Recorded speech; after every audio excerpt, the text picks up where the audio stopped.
নমস্কার সকলকে। থাম্বনেল দেখে নিশ্চয়ই তোমরা বুঝতে পারছো যে আজকে আমরা এখানে কি নিয়ে আলোচনা করছি। একদম ঠিকই ধরেছো, পিএসসি ক্লার্কশিপ সদ্য যে পরীক্ষা হয়ে গেল সেই পরীক্ষার অ্যানালিসিস নিয়ে আমরা এসছি। হ্যাঁ, একটু দেরি হয়েছে, তার কারণ আমরা নিয়মকানুন মেনে পিএসসি কোশ্চেন পাবলিশ করার পর আমরা সেটা নিয়ে অ্যানালিসিস নিয়ে এসছি।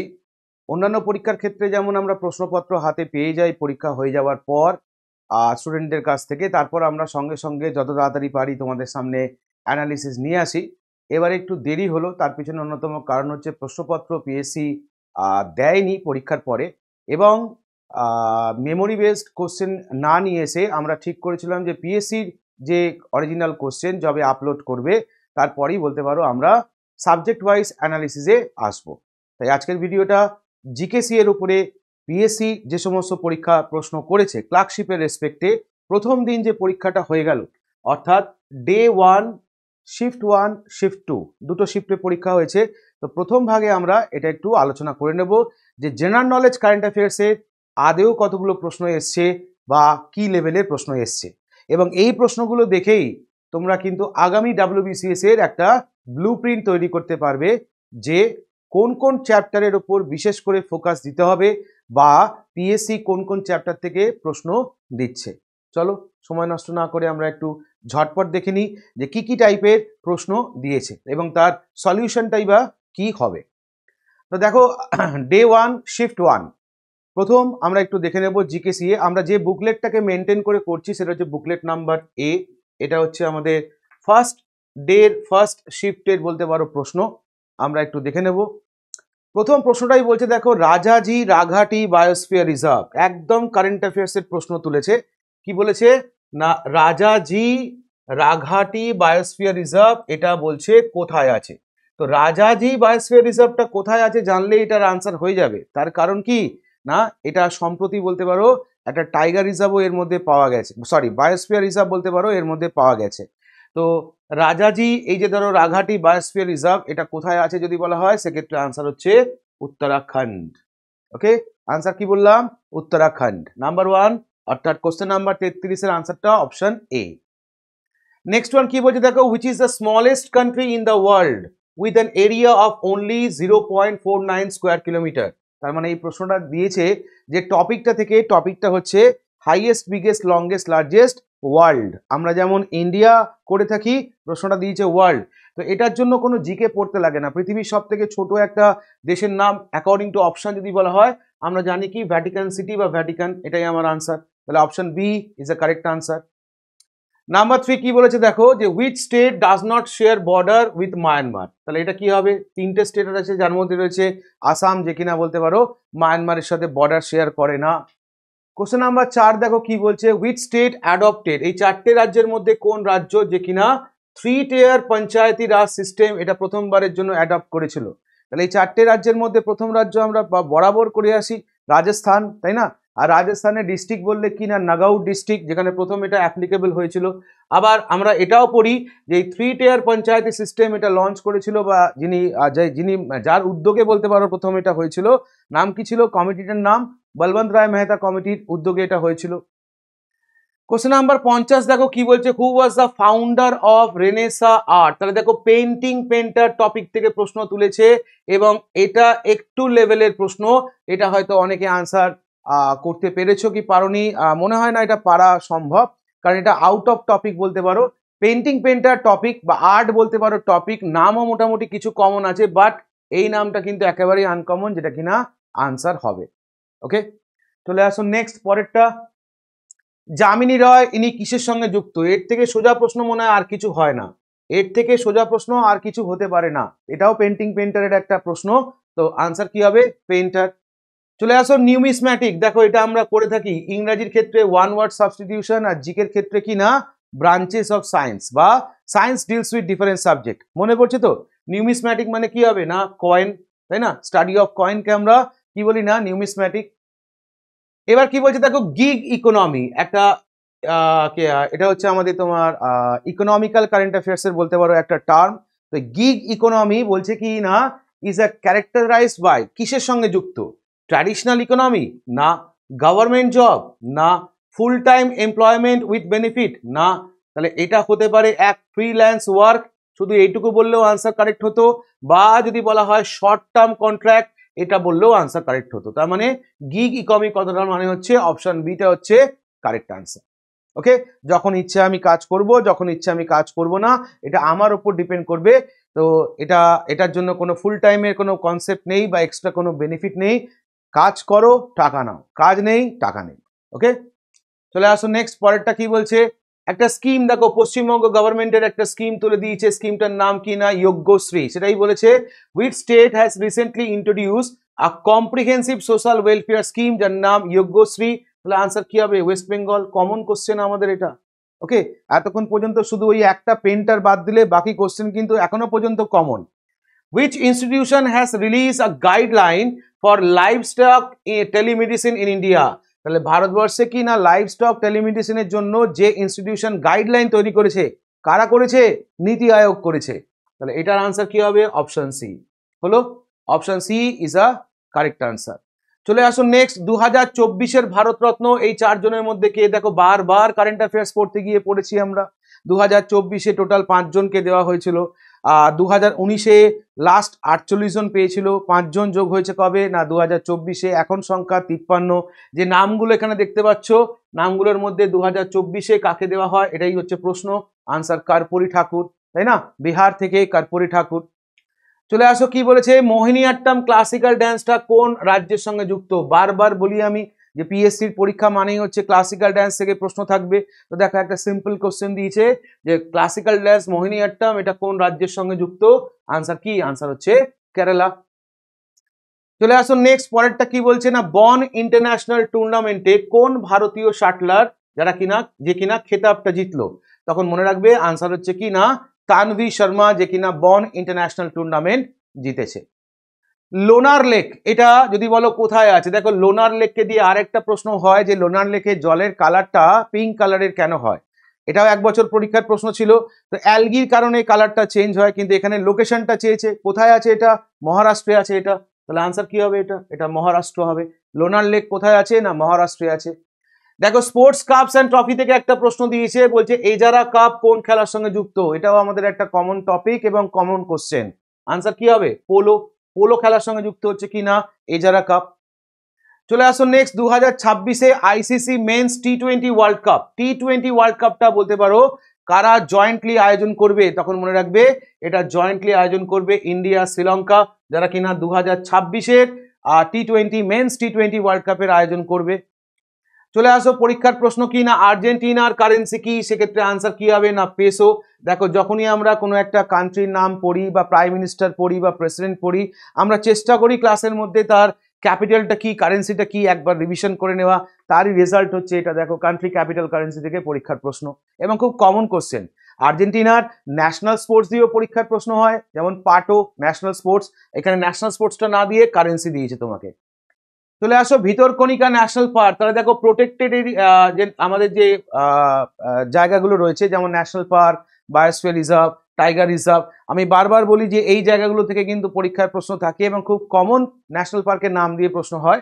তো সেটাই দিয়েছে। দেখো ভিতরকণিকা কোথায় আছে? না পারার মতো কোনো প্রশ্ন এটা? Answer simple question, Odisha.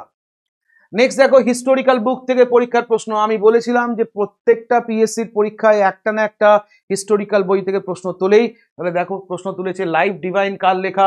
সেক্ষেত্রে আনসার কি না অরবিন্দ ঘোষ। খুব কমন একটা বই বলতে পারো।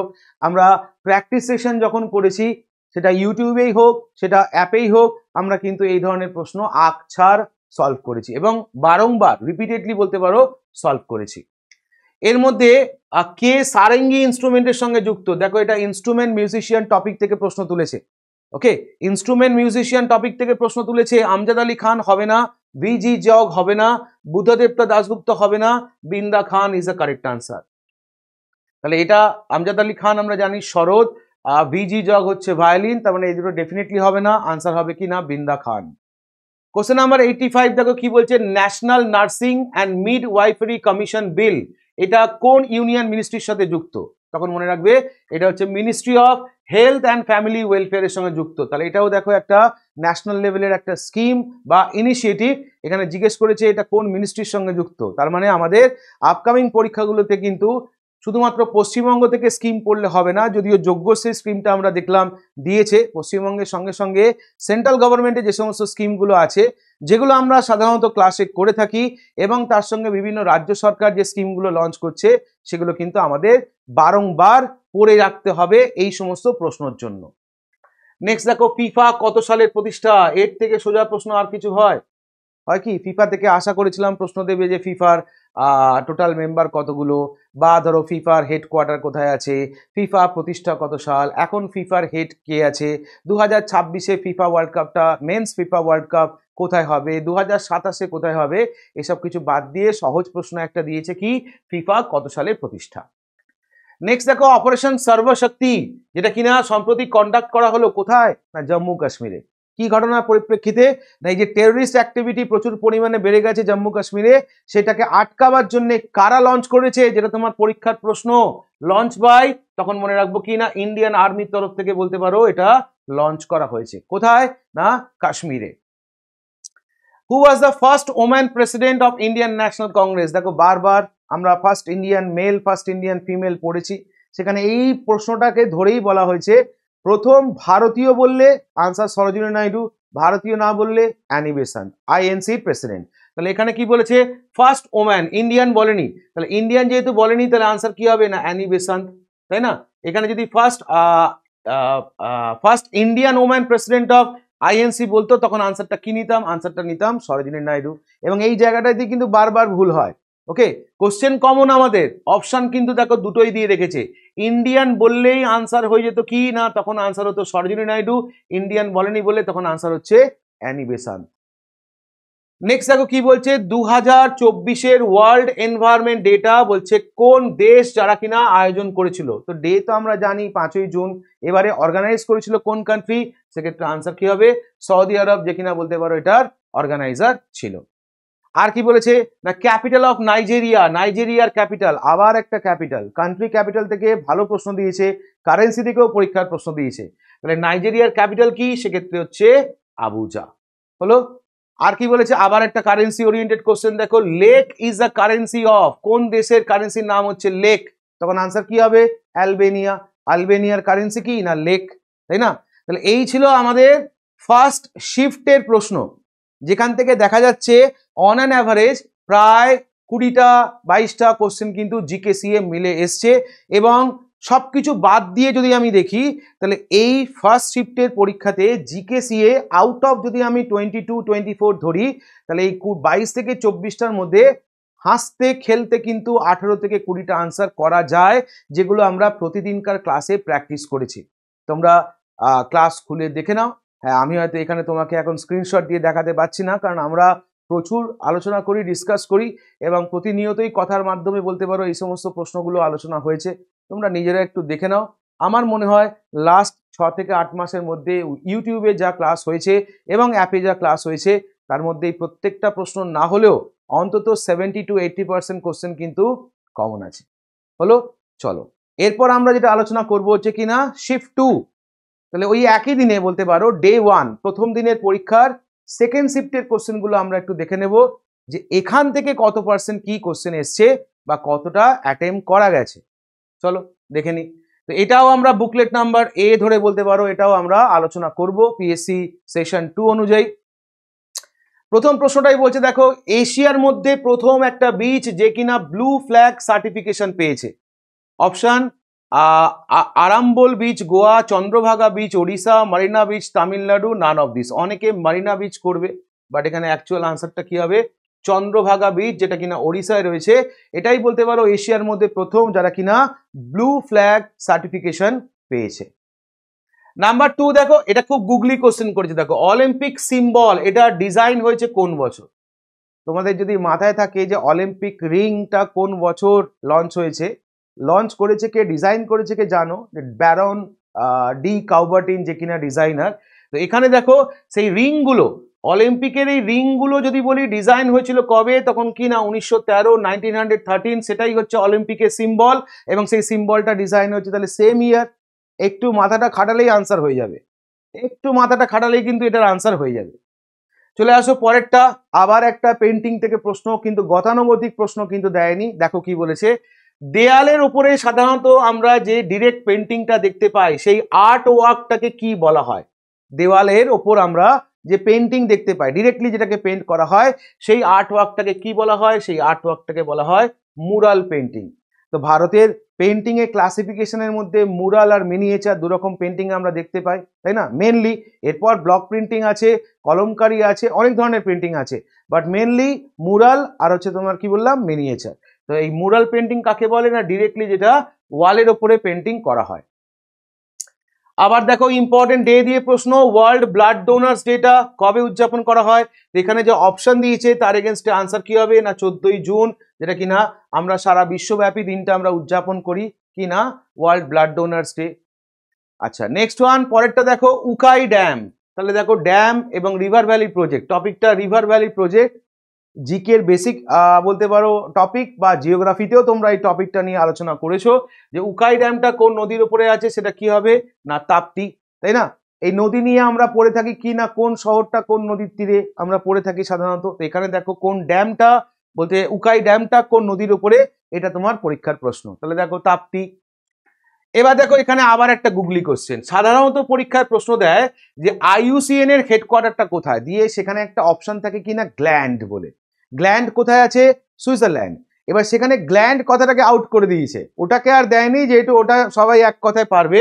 এখানে দেখো দেশের নাম দিয়ে দিয়েছে, তাহলে দেশের নাম কি না সুইজারল্যান্ড। এই সুইজারল্যান্ডেরই কোথায় আছে? না গ্ল্যান্ড, তাই না? তাহলে গ্ল্যান্ড কোথায় আছে? সুইজারল্যান্ড যদি আমরা জানি, তাহলে সেক্ষেত্রে আমার আনসারটা হয়ে যাবে কি না international union for conservation of nature, তার হেডকোয়ার্টারটা কোথায়? না সুইজারল্যান্ড। চলে আসুন নেক্সট, ওয়ার্ল্ড এইডস ডে। এটার জন্য কোনো জিকে লাগে না, এটা সবাই পারে আনসার করতে, তাই না? ওয়ার্ল্ড এইডস ডেটা আমরা প্রত্যেক বছর উদযাপন করি, এই আপকামিং ডিসেম্বরের 1 তারিখে আমরা দিনটা আবার একবার উদযাপন করব, রাইট? চলে আসো পরেরটা। এবার দেখো কিরকম বোকা বোকা টাইপের একটা প্রশ্ন, প্রশ্নের মধ্যে উত্তর দিয়ে দিয়েছে, শুধু মাথাটা ঠিকঠাক কাজ করলেই আনসার হয়ে যাবে। কি বলেছে? Name the Indian athlete who has won the gold medal, ভালো কথা, ইন পাভো নুমরি গেম 2024। 2024-এর পাভো নুমরি গেমসে কোন ভারতীয় অ্যাথলিট গোল্ড মেডেল পেয়েছে, রাইট? তাহলে এখানে এই কথাটা দেওয়ার দরকারই ছিল না, যখনই এই কথাটা দিয়ে দিয়েছে জ্যাভলিন থ্রো, এবার আমার কাজ কি হবে? না এই 4টে প্লেয়ারের মধ্যে জ্যাভলিনের সঙ্গে যুক্ত কে যদি আমার জানা থাকে, আমার আনসার হয়ে যাবে। যেমন দেখো অভিনব বিন্দ্রা তো হবেই না, তার কারণ ইনি হচ্ছেন শুটিং এর সঙ্গে যুক্ত, তাহলে এটা হবে না। পিভি সিন্ধু যদি আমি দেখি, তাহলে হচ্ছে আমার কি না ব্যাডমিন্টনের সঙ্গে যুক্ত, তাহলে হবে না। তেজেন্দ্র পাল সিং তোমার, এটা আচ্ছা তুর, যাই হোক ইনি হচ্ছেন যতদূর সম্ভব শুটিং এর সঙ্গে যুক্ত, তাহলে এটা হবে না। তাহলে জ্যাভলিন থ্রোয়ার কে? একমাত্র নীরজ চোপড়া। তাহলে আনসার যদি জানা নাও থাকে, কোশ্চেন দেখে এমনি আনসার হয়ে যাবে। মানে পিএসসি বলছে চোখ কান খুলে একটু কোশ্চেনটা পর, আনসার এমনি করতে পারবি, আনসার পড়ে আসতে হবে না। দেখো তার একটা এক্সাম্পল দিয়ে দিয়েছে এখানে। এটা একটু টাফ বলতে পারো, এটা সত্যি কথা বলতে গিয়ে এই প্রশ্নটার উত্তরটা আমারও জানা নেই, আমিও এটা ফার্স্ট টাইম দেখছি। তো ভালো প্রশ্ন, ভালো প্রশ্ন, মানে হচ্ছে জানার তো কোনো শেষ নেই, একটা নতুন জিনিস জানতে পারলাম যে আসল অ্যাপ এটা বলতে পারো এটা পপুলার ক্যানোই রেস, মানে বোট রেস। সাধারণত বোট রেসটা আমরা কেরালার রেসপেক্টে করে থাকি, স্নেক বোট ফেস্টিভ্যাল, তাই না, যেটা ওনামের সময় হয়, এগুলো আমাদের জানা। বাট আসল অ্যাপ যেটা, এটা কোথায় হয় এই ফেস্টিভ্যালটা বা এই ক্যানোই রেসটা, তখন মনে রাখবো আন্দামান আর নিকোবরের বলতে পারো অন্যতম একটা রেস হচ্ছে এটা। চলে আসুন নেক্সট, ফেসবুকের ফাউন্ডার, কি প্রশ্ন করেছে, আমার আত্মা, আমার হৃৎপিণ্ড নিয়ে প্রশ্ন করেছে, এর জন্য জিকে পড়তে লাগবে? এমনিই পারবে। ফাউন্ডার কে? মার্ক জুকারবার্গ, তাই না? এখানে দেখো স্টিভ জবস হবে না, অ্যাপেলের প্রতিষ্ঠাতা। ল্যারি পেজ গুগলের প্রতিষ্ঠাতা, হবে না। বিল গেটস মাইক্রোসফট প্রতিষ্ঠা করেছে, হবে না। তাহলে পড়ে থাকলো কে? Mark Zuckerberg. চলে আসো পরেরটা কি বলছে দেখো, who is the famous personality known for their role in the anti apartheid movement in South Africa. তাহলে সাউথ আফ্রিকাতে যে বর্ণ বৈষম্য, সেই বর্ণ বৈষম্যের বিরুদ্ধে প্রথম যে প্রতিবাদ করে বা আন্দোলন সংগঠিত করেছিল, ব্যক্তিটার নাম কি? একদম ঠিক, যে কিনা বলতে পারো প্রথম দুজন অভারতীয়র মধ্যে একজন, যাকে ভারতরত্ন দেওয়া হয়েছিল। তাহলে প্রথম দুজন অভারতীয় কে ছিল? খান আব্দুল গাফর খান 1987 আর নেলসন ম্যান্ডেলা 1990। তাহলে 1990 নেলসন ম্যান্ডেলা তিনিই তো ছিলেন যে কিনা বলতে পারো সাউথ আফ্রিকাতে এই আন্দোলন মানে অ্যান্টি অ্যাপার্থেড মুভমেন্টের সঙ্গে যুক্ত ছিলেন। তাহলে আনসার কি না নেলসন ম্যান্ডেলা।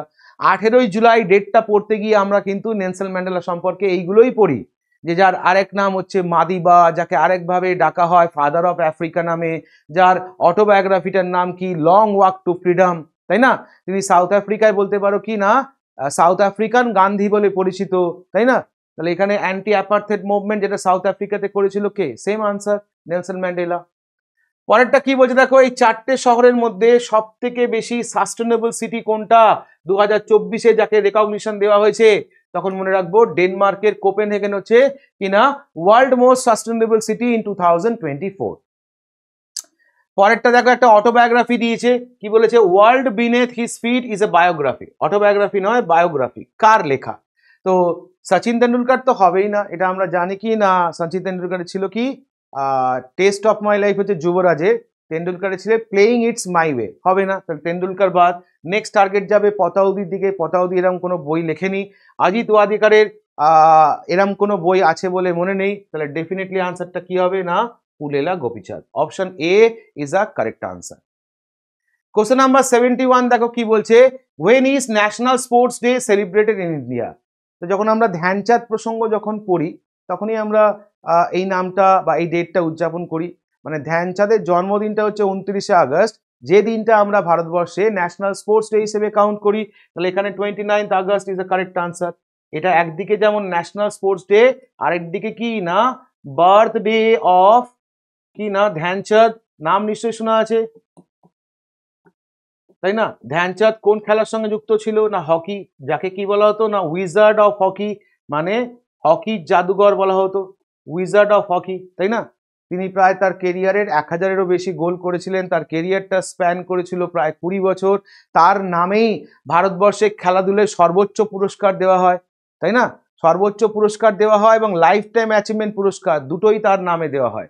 একটা পুরস্কারের নাম মেজর ধ্যানচাঁদ খেলরত্ন, যার আগের নাম ছিল রাজীব গান্ধী খেলরত্ন। এটা হচ্ছে তোমার highest sports award in India. আর লাইফ টাইম অ্যাচিভমেন্ট অ্যাওয়ার্ড হিসেবে ধ্যানচাঁদ অ্যাওয়ার্ড বলে এখনো বলতে পারো তার নামে পুরস্কার দেওয়া হয়। তার মানে দুটো পুরস্কার তার নামে দেওয়া হয়। চলে আসো পরেরটা কি বলছে, what is the propose new name for the legal code for India replacing the Indian penal code? তাহলে আইপিসি কে রিপ্লেস করেছে আমরা জানি সম্প্রতি, তাই না? এই 4টের মধ্যে কোনটা? ভারত পিনাল কোড হবে না, নেভা ভারত সংহিতা হবে না, ইন্ডিয়ান ন্যায় সংহিতা হবে না, Bharatiya Nyaya Sanhita. That will be the correct answer. তাহলে আইপিসি কে রিপ্লেস করেছে কে? না ভারতীয় ন্যায় সংহিতা। ডেটটা কত ছিল নিশ্চয়ই মনে আছে, 1 জুলাই। আবার এটা দিয়ে আবার 3rd বা 4th শিফটে একটা প্রশ্ন কিন্তু একটা দেখলাম মনে হলো। চলে আসো নেক্সট, ব্লু ইকোনমি এটা কিসের সঙ্গে যুক্ত বা এই কনসেপ্টটা কিসের সঙ্গে যুক্ত? দেখো অপশন পড়ো। ব্লু মানে কি? দুটো জায়গায় হতে পারে, ব্লু কালারটা দুটো জায়গায় হতে পারে। এক মহাকাশের কালার ব্লু, আর এক হচ্ছে সমুদ্রের জলের কালার ব্লু। তাহলে এগ্রিকালচার তো কখনোই হবে না, ওকে? স্কাই বেসড কোনো ইন্ডাস্ট্রি ব্লু ইকোনমি হতে পারে না, ওকে? তাহলে পড়ে থাকলো কি না ocean resource. That will B আমার আনসার। সি এবং ওশেন রিসোর্স সম্পর্কিত ইকোনমি যেটা ডেভেলপমেন্ট করার চেষ্টা করছে ইন্ডিয়া। মনে আছে তো সমুদ্রায়ন, তাই না? যাকে বলে মৎস্যায়ন, মৎস্যযান 6000 বলে একটা ডিপ সি মিশন করছে না ভারত, সমুদ্রের তলা থেকে বলতে পারো মিনারেল কালেক্ট করার জন্য। ওটা ব্লু ইকোনমির সঙ্গে বলতে পারো কানেক্টেড, ওকে? তাহলে এখানে আনসার কি হবে? ওশেন রিসোর্সটাকে বলা হচ্ছে। চলে আসুন নেক্সট পরেরটা, বাথুকাম্মা বলছে এটা কোন রাজ্যের ফেস্টিভ্যাল? তো রাজ্য বলেছে, দুটো আনসার হবে, একটা হচ্ছে অন্ধ্রপ্রদেশ। আগে নিলে বলতাম শুধু অন্ধ্রপ্রদেশ, এখন অন্ধ্রপ্রদেশ থেকে কেটে বেরিয়ে তৈরি হচ্ছে কি না তেলেঙ্গানা। তাহলে এখানে অপশন কোনটা আছে? অন্ধ্রপ্রদেশ অপশন নেই, বাট তেলেঙ্গানা আনসার আছে। তাহলে আমার আনসার কি হবে? না তেলেঙ্গানা। দুটো জায়গাতেই আমরা দেখতে পাই বাথুকাম্মা। কোশ্চেন নাম্বার 79 দেখো, পিএসসি কি করে তোমাকে ভুল করায়, মানে স্পেলিং ভুল কি করে হয়েছে, এবং পরীক্ষার হলে মাথা ঠান্ডা রেখে যদি না করে আসি তাহলে ভুল হবে। কি বলেছে দেখো, which one of the following is the currency of Bulgaria? ভালো কথা, বুলগেরিয়ার কারেন্সি চেয়েছে। আমি কি পড়ে গেছি? বুলগেরিয়ার কারেন্সি হচ্ছে লেভ। এবার আমি অপশনের মধ্যে খুঁজছি, অপশনে বলছে লেউ হবে না, রুবেল হবে না, লেভা হবে না, ডলার হবে না। এবার আমি যদি ইংলিশের দিকে তাকিয়ে বসে থাকি তাহলে কিন্তু অপশানই নেই। তার কারণ অরিজিনাল আনসারটা কি? অরিজিনাল আনসারের স্পেলিংটা হচ্ছে লেভ, ওকে? লেভ হচ্ছে অরিজিনাল আনসার। তাহলে আমি লেউ হবে না, রুবেল হবে না, লেভাটা আবার কি কারেন্সি? তার মানে এখান থেকে এবার তুমি বাংলাটা পড়ো, দেখো বাংলা এখানে লেভ দেওয়া আছে। তার মানে option C is the correct answer. এখানে পিএসসি স্পেলিং মিস্টেক করেছে। কোশ্চেন পেপারে স্পেলিং মিস্টেক করেছে, বাবুরা তো দেখে শুনে কোশ্চেন দেয় না, দিতে হয় দিয়ে দেয়। একটা ছাত্র একটা ছাত্রীর কাছে এই একটা নাম্বার কতটা ভাইটাল এটা যদি বুঝতো তাহলে এই ধরনের সিলি মিস্টেক করতো না। তা কি আর বলা যাবে, কমিশন বলে কথা, তাই না, যা করবে সেটাই মাথা নত করে মেনে নিতে হবে। তো দেখো স্পেলিং মিস্টেক, তাহলে এখানে আনসার কি হবে, অপশন সি, ওটা লেভা হবে না, ওটা হবে লেভ। পরেরটা দেখো কি বলছে, in which year India's former president Pranab Mukherjee receive Bharat Ratna, কোন বছর প্রণব মুখার্জি ভারত রত্ন পেয়েছিল। তাহলে মনে করে দেখো, যখন আমরা 2024-এর ভারত রত্ন পড়ি যে কারা কারা পেয়েছে, তার আগের বছর কোনটা, যে বছর ভারত রত্ন দেওয়া হয়েছিল 2019-এ। 2019-এ তিনজনকে দেওয়া হয়েছিল, যার মধ্যে অন্যতম ছিল কিনা প্রণব মুখার্জি। তাহলে এখানে সালটা কি হবে, 2019। ওকে, 2019। এরপর কি বলছে দেখো, এখানে কোশ্চেনটা একদম ফ্ল্যাট দেয়নি, একটু ঘুরিয়ে দিয়েছে। বলছে লোকটাক লেক, যেটা কিনা largest fresh water lake in which of the following region of the country, রিজিয়নটা চেয়েছে। তাহলে আমি জানি লোকটাকটা কোথায় আছে ভাই, মণিপুর। এবার আমি যদি চোখটা বন্ধ করে ম্যাপটা একটু ভিজুয়ালাইজ করি যে মণিপুরটা ভারতবর্ষের কোন দিকে আছে, উত্তরের দিকে আছে, উত্তর পূর্বে আছে মণিপুর, তার মানে নর্থ ইস্ট হচ্ছে রিজিয়ন, লোকটাকটা মণিপুরেই আছে, তার মানে লোকটাকের রিজিয়নটা কি হবে, নর্থ ইস্ট। তাহলে এখানে কি হবে, north eastern region, that will B hour correct answer. মিটে গেল। চলে আসো পরের প্রশ্ন, অপারেশন ফ্লাড, ছোটবেলা থেকে পড়ে আসছো। দেখো operation flood 1970, Verghese Kurien, father of Amul, milkman of India, পড়েছো না। তাহলে অপারেশন ফ্লাড কিসের সঙ্গে যুক্ত না, হোয়াইট রেভলিউশন, দুগ্ধ বিপ্লব, দুগ্ধের রং কি সাদা, সেই রেসপেক্টে বলতে পারো অপারেশন ফ্লাড হচ্ছে হোয়াইট রেভলিউশনের সঙ্গে যুক্ত। গ্রিন তো হবেই না, আমরা জানি গ্রিন রেভলিউশন তো নয় ডেফিনেটলি, ব্লুও নয়, এবং তার সঙ্গে কি আছে, ইয়েলো তো নয়। অপারেশন ফ্লাড মানে 100% হচ্ছে হোয়াইট রেভলিউশন। চলে আসো ইউনাইটেড স্টেটসের ক্যাপিটাল, তাড়াহুড়োর মাথায় সহজ প্রশ্ন দেখলে কি হয়, আমাদের ভুল হয়, এবং সেই ভুলটাই পরীক্ষার খাতায় হয়ে থাকতে পারে যদি না ভালো করে অপশন পড়ো। প্রথমটাই দেখো ভুল করার অপশন দিয়ে রেখেছে কি না, নিউ ইয়র্ক, অনেকেই ঝাঁপিয়ে পড়বে নিউ ইয়র্কের উপরে। হতে পারে দুটো কারণে, এক হচ্ছে তাড়াহুড়োর চোটে, অথবা বেশি পড়াশোনার মধ্যে নিউ ইয়র্কটা আমরা শুনি, তুলনামূলক কম শুনি হচ্ছে ওয়াশিংটন ডিসি। এটাই কিন্তু আনসার, আমাদের ইউএস এর ক্যাপিটাল কি, Washington DC.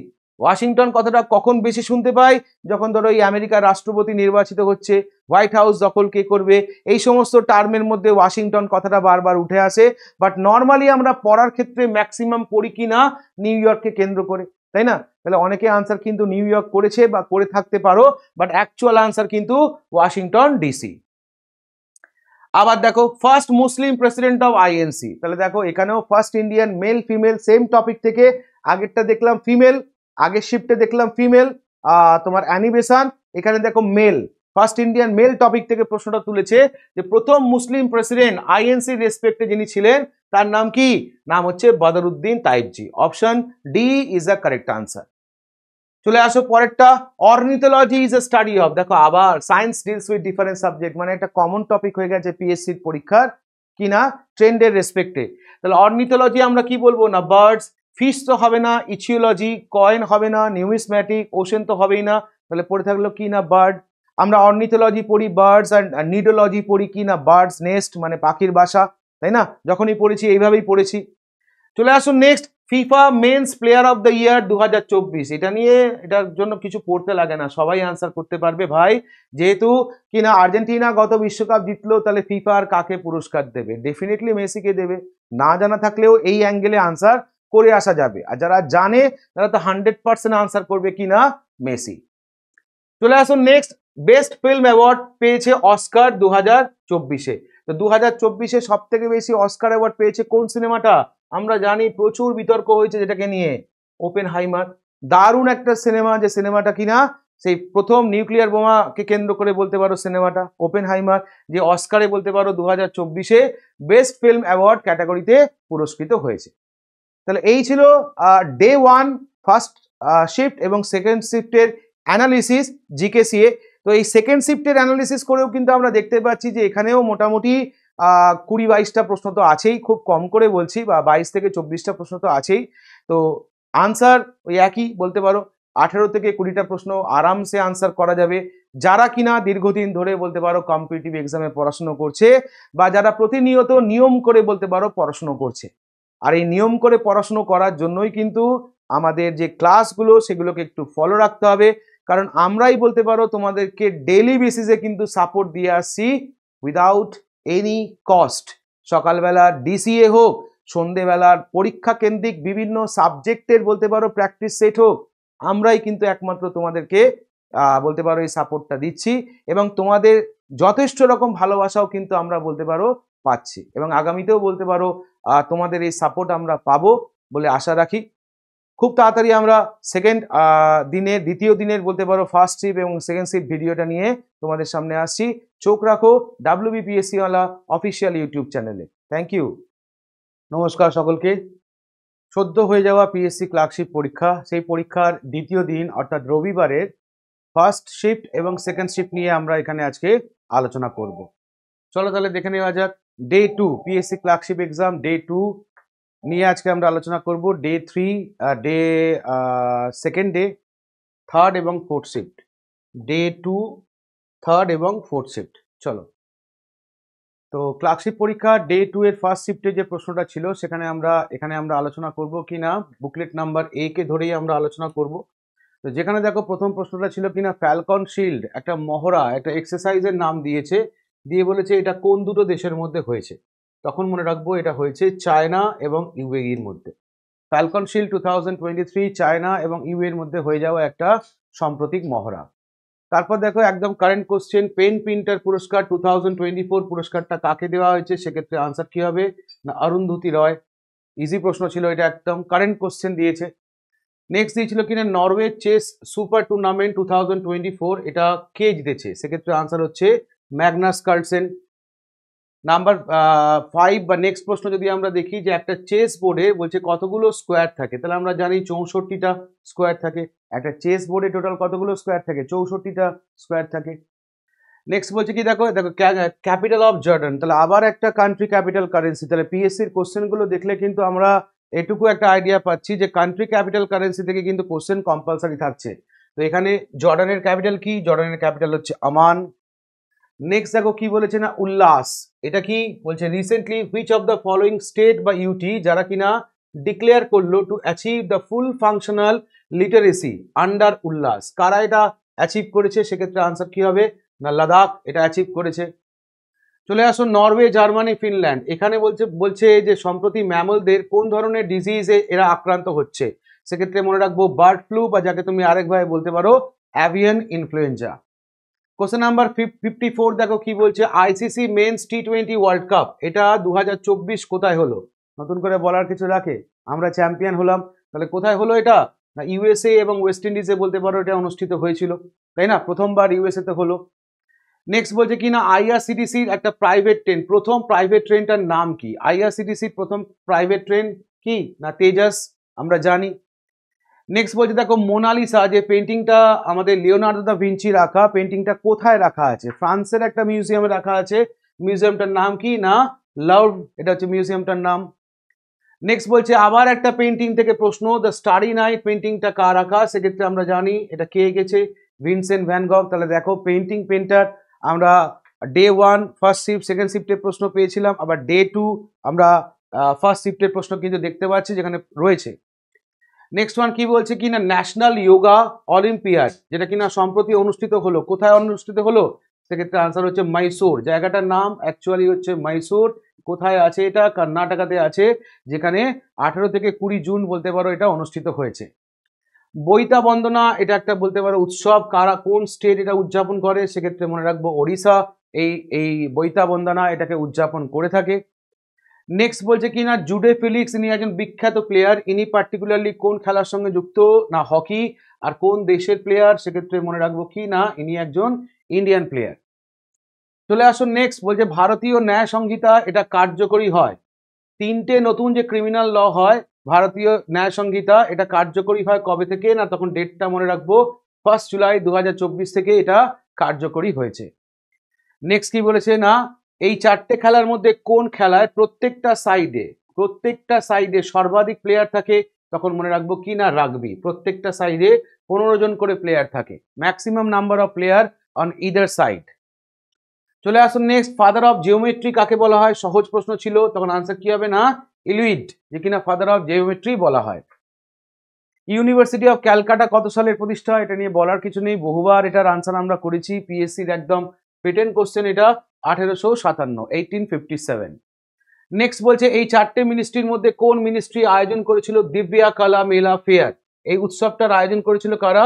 Ministry of social justice and এম্পাওয়ারমেন্টের তরফ থেকে এই মেলাটার আয়োজন করা হয়েছিল। প্রথম ভারতীয় মহিলা, বিভিন্ন ক্ষেত্রে টপিক আমরা করেছি, তো সেখান থেকেই প্রশ্ন তুলেছে, প্রথম ভারতীয় মহিলা যে কিনা ইংলিশ চ্যানেল ক্রস করে, আমরা জানি আরতি সাহা। পিএসসি ক্লার্কশিপের ফার্স্ট শিফটে এবং সেকেন্ড শিফটে ফার্স্ট ইন্ডিয়ান ওমেন থেকে প্রশ্ন, আবার এই থার্ড শিফট মানে সেকেন্ড ডে ফার্স্ট শিফটেও কিন্তু সেম টপিক থেকে প্রশ্ন। নেক্সট দেখো, সিকিম পুরোপুরিভাবে ভারতের সাথে যুক্ত হয় কত সালে? ফুল ফ্লেজ স্টেট হিসেবে আমরা জানি 1975-এ যুক্ত হয়। নেক্সট ছিল কি না সিটিবিটি, এটার ফুল ফর্মটা কি? পরীক্ষায় প্রশ্ন দেয়, তো এখানে ফুল ফর্ম দেয়নি, কম্প্রিহেন্সিভ টেস্ট ব্যান ট্রিটি, এটা হচ্ছে ফুল ফর্ম। এটা কিসের সঙ্গে যুক্ত? এটা নিউক্লিয়ার ওয়েপন্সের সঙ্গে যুক্ত। Option A is the correct answer. which institution has developed the Udgam portal recently? এই চারটের মধ্যে কোন ইনস্টিটিউশন যারা কিনা উডগাম পোর্টালটা সম্প্রতি নির্মাণ করেছিল? সেক্ষেত্রে আনসার কি হবে? সেক্ষেত্রে হচ্ছে আরবিআই হচ্ছে আনসার। নেক্সট কি ছিল না clean up to clean energy, এই প্ল্যানটা কার ছিল? Clean up to clean energy এই প্ল্যানটা ছিল কোন দেশের? সেক্ষেত্রে আনসার হচ্ছে ইউএস এর বলতে পারো। নেক্সট দেখো, রেমেল এই নামকরণটা করেছিল কোন দেশ? নামকরণটা করেছিল কে? না ওমান, একটা ঝড় বলতে পারো, সাইক্লোন। রেমেল নামকরণটা করেছিল কে? না ওমান। তাহলে PSC clerkship day 2 first shift যেটা, বা অফিসিয়ালি তুমি যেখানে থার্ড শিফট বলতে পারো, তো তার কোশ্চেন আনসার আমরা এখানে সলভ করলাম। এবার আমরা লাস্ট শিফটটা নিয়ে আলোচনা করব, পিএসসি ক্লার্কশিপ ওরিয়েন্টেড। দেখো, পিএসসি ক্লার্কশিপ ডে 2 সেকেন্ড শিফটের প্রশ্ন, একই বুকলেট অর্থাৎ বুকলেট নাম্বার এ নিয়েই আমরা আলোচনা করব। যেখানে প্রথম প্রশ্ন ছিল কি না ন্যাটো। তো দেখো, ন্যাটো নিয়ে আমরা টোটাল মেম্বার কান্ট্রি পড়ি, ন্যাটোর লাস্ট মেম্বার কান্ট্রি হিসেবে জয়েন করে কে, এটা নিয়ে আমরা আলোচনা করি। ন্যাটো কি ধরনের অর্গানাইজেশন, এটা নিয়ে করি। এখানে প্রশ্ন দিয়েছে কত সালের প্রতিষ্ঠা? 1949, ইজি কোশ্চেন যাকে বলে। নাম্বার 2 বলছে এরিক হবসবার্ম ইনি কোন বইটা লিখেছেন? প্রাইড অ্যান্ড প্রেজুডিস হবে না, গ্রেট এক্সপেকটেশন চার্লস ডিকেন্সের লেখা হবে না, ক্রাইম অ্যান্ড পানিশমেন্ট দস্তয়েভস্কির লেখা হবে না, তাহলে আনসার কি হবে? The age of revolution. চলে আসুন নেক্সট, আবার একটা বই, the an era of darkness, বইটা কার লেখা? তো খুব সহজ, অনেকভাবে আমরা এটা আনসার করে থাকি। আনসার কি না শশী থারুর। ওকে, অ্যান এরা অফ ডার্কনেস বললে আনসার হচ্ছে কি না শশী থারুর। নেক্সট দেখো, এশিয়ান সার্ফিং চ্যাম্পিয়নশিপ 2023 কোথায় অনুষ্ঠিত হয়? 2023 বলছে, 23-এর প্রশ্ন, সেক্ষেত্রে আনসার কি হবে? আনসার হবে মালদ্বীপ। চলে আসো আয়ুর্বেদা ডে 2023, এবারে থিমটা কি ছিল? না এবারে থিম হচ্ছে 2023 থিমটা কি ছিল? না আয়ুর্বেদা ফর ওয়ান হেলথ, এটা হচ্ছে Ayurveda day theme. Question number 45 দেখো কি বলছে, which country has launch the nation wise mass drug administration initiative for lymphatic paralysis? তাহলে কোন দেশ এই উদ্যোগটা নিয়েছিল? সেক্ষেত্রে মনে রাখবে এটা উদ্যোগ নিয়েছিল কে? না ইন্ডিয়া। চলে আসো, গান্ধী সাগর ওয়াইল্ড লাইফ স্যাংচুয়ারিটা কি জন্য বিখ্যাত? আমরা জানি এটা হচ্ছে চিতা রিইন্ট্রোডাকশন প্রজেক্টের জন্য বলতে পারো। এখানে নতুন করে বলতে পারো কি না চিতাকে নতুন করে ইন্ট্রোডাকশন করানো হয়েছে, তাই এই প্রজেক্টটার জন্য বিখ্যাত হচ্ছে গান্ধী সাগর ওয়াইল্ড লাইফ স্যাংচুয়ারি। চলে আসুন নেক্সট, একটা হিন্দি সিনেমা, হিন্দি সিনেমার নামটা কি বলছে দেখো, প্যাডম্যান। এটা রিলিজ করেছিল 2018-তে। এটা কার জীবনী নিয়ে? সেক্ষেত্রে আনসার হচ্ছে কি না অরুণাচলম মুরুগান্থনম, যার জীবনীকে কেন্দ্র করে সিনেমাটা তৈরি হয়েছিল। ওয়ান্স দ্য ন্যাশনাল পার্ক, এটা ডাব্লিউবিসিএস পরীক্ষায় অনেকবার এসছে এই প্রশ্নটা, তো এটা কোথায় আছে? এটা রয়েছে আমাদের গুজরাটে বলতে পারো, এটা রয়েছে। কোশ্চেন নাম্বার 62 কি বলছে দেখো, নাসা লঞ্চ করেছে একটা লুসি স্পেসক্রাফট, কি জন্যে? কোন সেলেস্টিয়াল বডিকে অবজার্ভ করার জন্য? সেক্ষেত্রে মনে রাখবো কি না জুপিটারকে অবজার্ভ করার জন্য বলতে পারো নাসা এই স্পেসক্রাফটটা লঞ্চ করেছে। কোশ্চেন নাম্বার 64 দেখো, কান্ট্রি অফ অরিজিন অর্থাৎ তাইকোন্ডো খেলাটার অরিজিন কি? তাইকোন্ডো যেটাকে বলা হয় কিক বক্সিং, পা দিয়ে খেলে, সেই তাইকোন্ডো খেলাটার অরিজিনটা কোথায়? না তখন বলবে কোরিয়া, কোরিয়া থেকে এটার উৎপত্তি। হর্নবিল ফেস্টিভ্যাল, এটা নিয়ে নতুন করে বলার কিছু নেই, এই ফেস্টিভ্যালটাকে আর কি বলা হয়? বলা হয় ফেস্টিভ্যাল অফ ফেস্টিভ্যাল। কি বলা হয়? ফেস্টিভ্যাল অফ ফেস্টিভ্যাল, তাই না? কোথাকার ফেস্টিভ্যাল? না নাগাল্যান্ডে। ডিসেম্বর মাসে, প্রত্যেক বছর ডিসেম্বর মাসে 1 থেকে 10 তারিখ পর্যন্ত ফেস্টিভ্যালটা অনুষ্ঠিত হয়। কোথায়? না নাগাল্যান্ডে। কোশ্চেন নাম্বার 66 দেখো কি বলেছে না 50তম G7 সম্মেলনটা কোথায় হয়ে গেল, তাহলে আনসার কি না ইটালি। ইটালি নেপলসে যতদূর সম্ভব এটা হয়ে গেল, কান্ট্রি ইটালি, জায়গার নাম নেপলস। নেক্সট ওয়ান দেখো কি বলছে, which is the scientific instrument use to measure atmospheric pressure. তাহলে দেখো ইনস্ট্রুমেন্ট থেকে প্রশ্ন দিয়েছে, সাইন্টিফিক ইনস্ট্রুমেন্ট থেকে কি বলছে না অ্যাটমসফেরিক প্রেশার, বায়ুর চাপ, তার মানে আনসার কি হবে কি না ব্যারোমিটার। অল্টিমিটার হচ্ছে অল্টিটিউড, ফ্যাথোমিটার কি হবে, ফ্যাথোমিটার হচ্ছে সমুদ্রের গভীরতা, গ্যালভানোমিটার হচ্ছে তোমার ইলেকট্রিক কারেন্ট মেজারমেন্ট করার জন্য, তাহলে পড়ে থাকলো কি না ব্যারোমিটার। কোশ্চেন নাম্বার 69 দেখো ফিফার ফাউন্ডার কান্ট্রি কে, ফাউন্ডিং মেম্বার।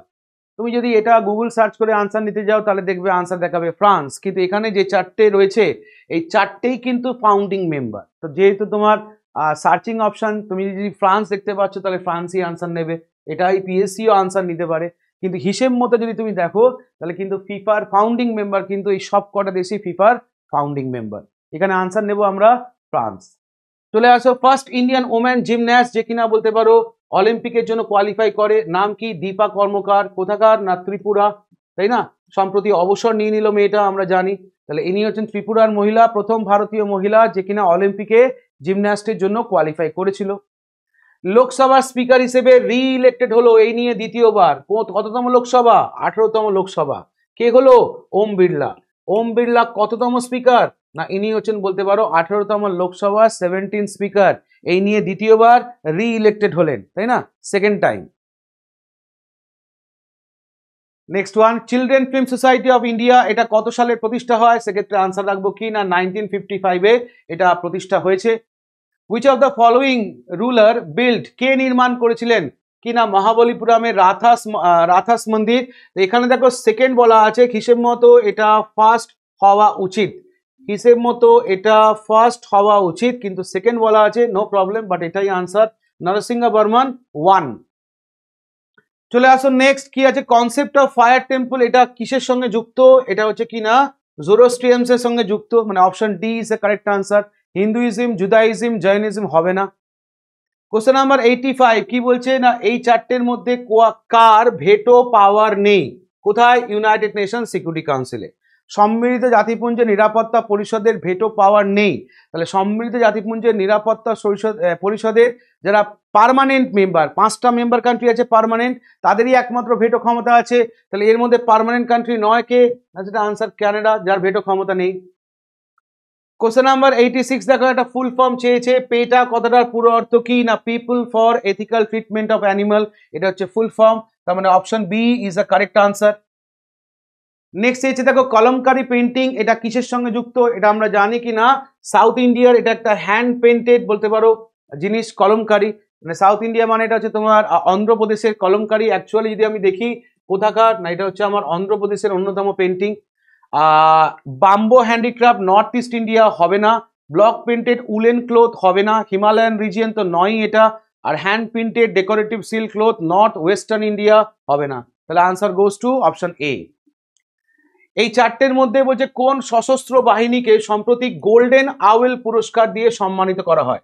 গোল্ডেন আওয়েল পুরস্কারটা দেয় কারা, দেয় হচ্ছে কারা না শ্রীলঙ্কা, আর এই পুরস্কারটা দিয়েছে কাকে, দিয়েছে হচ্ছে ভারতীয় সশস্ত্র বাহিনীকে, option D is the correct answer. Next international Booker prize 2024 কে পেয়েছে, তখন আনসার কি না জেনি আরফেনবেক যে কিনা বলতে পারো আন্তর্জাতিক বুকার প্রাইজ পেয়েছে 2024-এ, তাহলে ম্যান বুকারও দিয়েছে আবার ইন্টারন্যাশনাল বুকার, দুরকম প্রশ্নই কিন্তু আমরা দেখতে পাচ্ছি।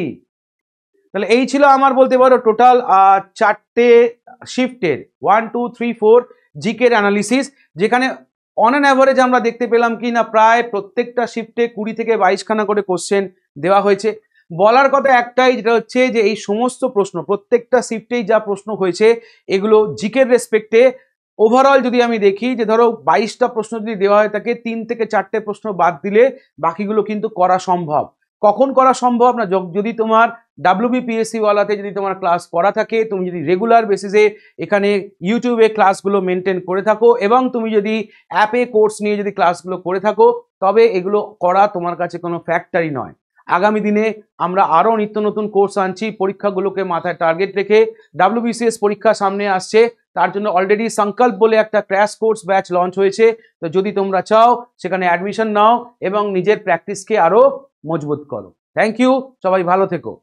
হ্যালো সবাইকে, ওয়েলকাম টু WBPSC ওয়ালা।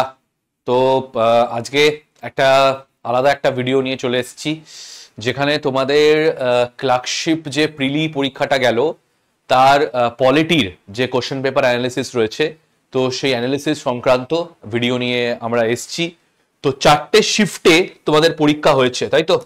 4টে শিফটে পরীক্ষা হয়েছে। তো 4টে শিফটের পরীক্ষাতে কিরকম পেপার এসছিল, তার সম্ভাব্য উত্তর কি হবে, এবং প্রশ্ন উত্তর যেগুলো আমি তোমাদেরকে প্র্যাকটিস করিয়েছিলাম ইউটিউবের সেশনেও, সেখান থেকেই তোমরা দেখতে পারবে যে সেইখান থেকেই কিন্তু যাবতীয় যে প্রশ্নগুলো রয়েছে সেইগুলো এসছিল। তো খুবই খুশির সাথে এটা জানাচ্ছি যে মোটামুটি কিন্তু আমাদের প্রশ্ন উত্তর পলিটির বিশেষ করে যে খুব একটা কঠিন হয়নি, সম্ভাব্য ইজি প্রশ্ন আসে। তো সেই সংক্রান্ত কিছু প্রশ্ন আমরা আজকে দেখে নেব, অ্যানালিসিস করে নেব যে তার সম্ভাব্য উত্তর কি হবে। তাহলে আমরা প্রথম প্রশ্নতে চলে যাচ্ছি, একটুখানি আমরা দেখে নিই। একদম সোজা একটা ইজি প্রশ্ন আমাদের দিয়েছে, বলছে কোন স্টেট 3 টায়ার পঞ্চায়েতি সিস্টেম অ্যাডপ্ট করেছে? এর মধ্যে কোন রাজ্যটা 3 টায়ার পঞ্চায়েতি রাজ সিস্টেম অ্যাডপ্ট করেছে? তাহলে মোটামুটি আমরা সবাই জানি সেটা হচ্ছে রাজস্থান। রাজস্থান হচ্ছে প্রথম রাজ্য যারা 3 টায়ার পঞ্চায়েতি রাজ সিস্টেমকে নিজের রাজ্যে প্রণয়ন করে। আমরা জানি যে বলবন্ত রায় মেহতা কমিটির যে রেকমেন্ডেশন ছিল 1957-এ, সেখানে তারাও কিন্তু 3 টায়ার পঞ্চায়েতি রাজ সিস্টেমের গঠন করার কথা বলেছিল। আমরা জানি 3 টায়ার কি কি রয়েছে আমাদের রয়েছে ভিলেজ পঞ্চায়েত গ্রাম লেভেলে, আমাদের রয়েছে পঞ্চায়েত সমিতি, এটা ব্লক লেভেলে বা ইন্টারমিডিয়ারি লেভেলে বলতে পারো, এবং 3 নম্বরে রয়েছে আমাদের জিলা পরিষদ। তো এর ভিত্তিতে প্রথম যে রাজ্যতে লাগু করা হয় আমরা সবাই জানি রাজস্থানের নাগুর ডিস্ট্রিক্ট, এই নাগুর ডিস্ট্রিক্টে জওহরলাল নেহেরুর নেতৃত্বে অক্টোবর 2 তারিখ 1959 এই যে আমাদের 3 টায়ার পঞ্চায়েতি রাজ সিস্টেম রয়েছে সেটিকে কিন্তু লাগু করা হয়, ফলোড বাই আন্ধ্রপ্রদেশে তারপরে লাগু করা হয়। তাহলে একদমই সোজা উত্তর, 100% আশা করি এটি কারেক্ট তোমাদের হয়েছে। নেক্সট প্রশ্নতে আমরা চলে যাচ্ছি। নেক্সট প্রশ্ন আমাদের বলছে আবার পঞ্চায়েতের, মানে এটা ক্লার্কশিপের পরীক্ষা না পঞ্চায়েতের পরীক্ষা বুঝতে পারবে না, এত পঞ্চায়েতের প্রশ্ন এসছে। বলছে কোন অ্যামেন্ডমেন্ট অ্যাক্টে পঞ্চায়েতি রাজ সিস্টেম সাংবিধানিক স্ট্যাটাস পায়? তাহলে আমরা জানি যে অনেক কমিটির রেকমেন্ডেশন এটা ছিল যে কনস্টিটিউশনাল স্ট্যাটাস পঞ্চায়েতদের দেওয়া। তার কারণ আমরা অনেক সময় দেখেছি যে বেশিরভাগ রাজ্য 3 টায়ার স্ট্রাকচার গ্রহণ করলে অনেক রাজ্য 4 টায়ার স্ট্রাকচার করে, অনেক রাজ্য 2 টায়ার স্ট্রাকচার করে। তাহলে যেন সব রাজ্যতে একটা সামঞ্জস্য মেনটেন থাকে, সেজন্য কিন্তু এই 73rd অ্যামেন্ডমেন্ট অ্যাক্টে, 73rd অ্যামেন্ডমেন্ট অ্যাক্ট 1992-তে part 9 of the Indian constitution 11th schedule, যেখানে পঞ্চায়েতদের 29টা কাজ করতে বলা রয়েছে, সেখানে কিন্তু আমাদের এই যে পঞ্চায়েতের যে স্ট্যাটাস সেটা কিন্তু তারা পায়, followed by 74th amendment act, সেটি হচ্ছে আরবান লোকাল বডিজকে নিয়ে হচ্ছে আমাদের 74th amendment act part 9A 12th schedule. চলে গেলাম নেক্সট প্রশ্নতে। নেক্সট প্রশ্ন খুব ভালো একটা প্রশ্ন দিয়েছে, খুবই ভালো প্রশ্ন দিয়েছে। বলছে গুডস অ্যান্ড সার্ভিস ট্যাক্স যে কাউন্সিল রয়েছে, এটা আমি তোমাদেরকে যখন আমি ম্যারাথন সেশন করিয়েছিলাম সেইখানে এই প্রশ্নটা আমি দিয়েছিলাম যে গুডস অ্যান্ড সার্ভিস ট্যাক্স কত সালে গঠন করা হয়। তো এই গুডস অ্যান্ড সার্ভিস ট্যাক্স মাথায় রাখবে আর্টিকেল 279-এ, এই আর্টিকেল 279-এ এই গুডস অ্যান্ড সার্ভিস ট্যাক্সের কথা কিন্তু আমাদের উল্লেখ সেখানে রয়েছে, 101তম অ্যামেন্ডমেন্ট অ্যাক্টে উল্লেখ রয়েছে। সেখানে ফিনান্স মিনিস্টার হচ্ছে চেয়ারপারসন, এবং মিনিস্ট্রি অফ স্টেট যে ফিনান্সের আছে তারা কিন্তু এর মেম্বার। এই জিনিসটা কিন্তু একটু ভালো করে খেয়াল রেখো।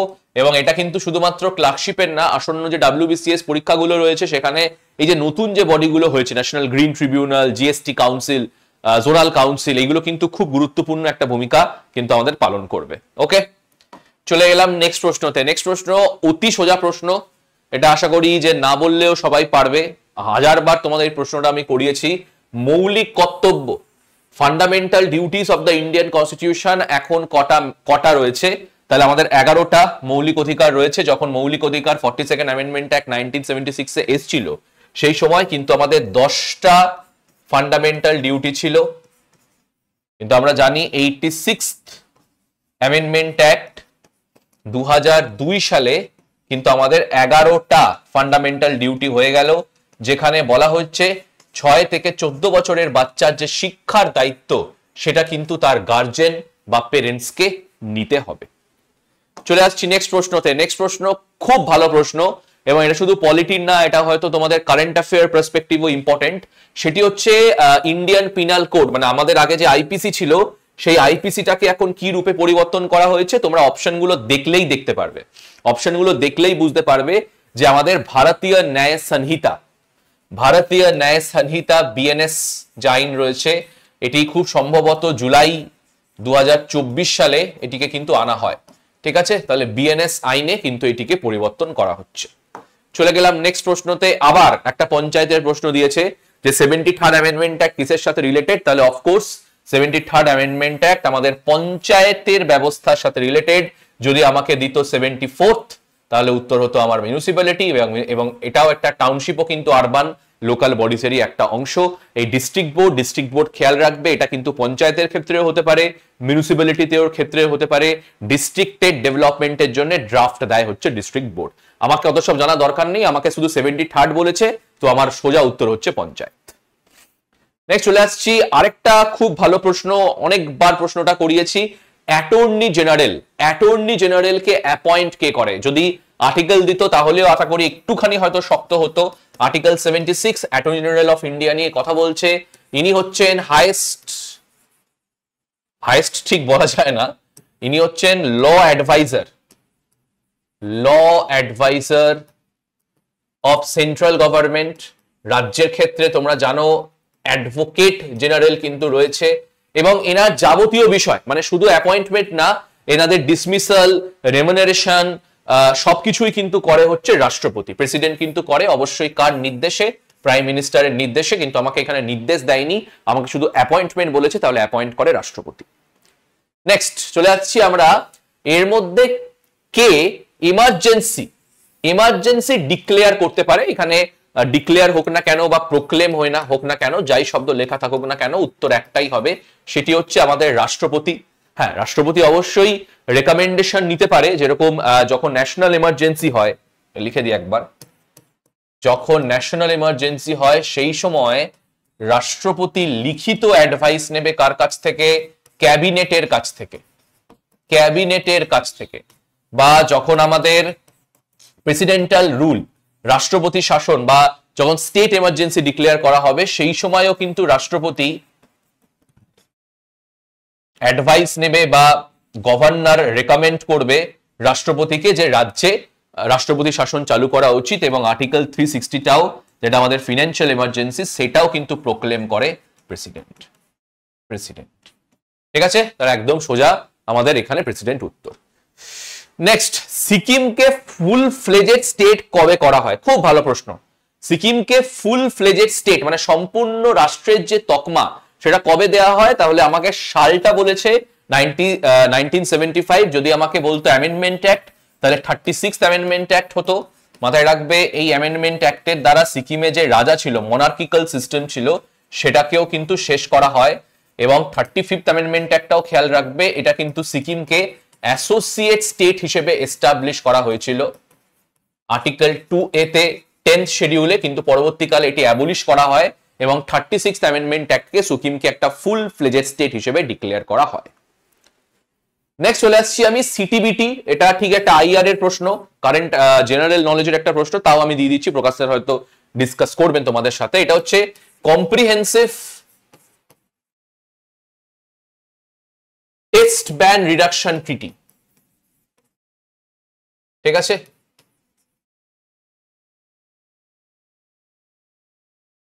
এটা ইউনাইটেড স্টেটস এর একটা ট্রিটি। এখানে বলা হয়েছিল যে নিউক্লিয়ার ওয়েপনের যে টেস্টিং সেটা আন্ডারগ্রাউন্ড বা ওপেন এয়ার এইগুলোতে হবে না। তো এটা বেসিক্যালি ডিল করছে আমাদের নিউক্লিয়ার ওয়েপন নিয়ে, হ্যাঁ, নিউক্লিয়ার ওয়েপন নিয়ে ডিল করছে। নেক্সট প্রশ্নে চলে যাচ্ছি আমরা। রাষ্ট্রপতি শাসন এক্ষুনি আমরা করলাম। Under which article of the Indian constitution president rule promulgated in any state of India? তাহলে আর্টিকেল 352 তে আমরা অলরেডি দেখেছি ন্যাশনাল এমার্জেন্সি,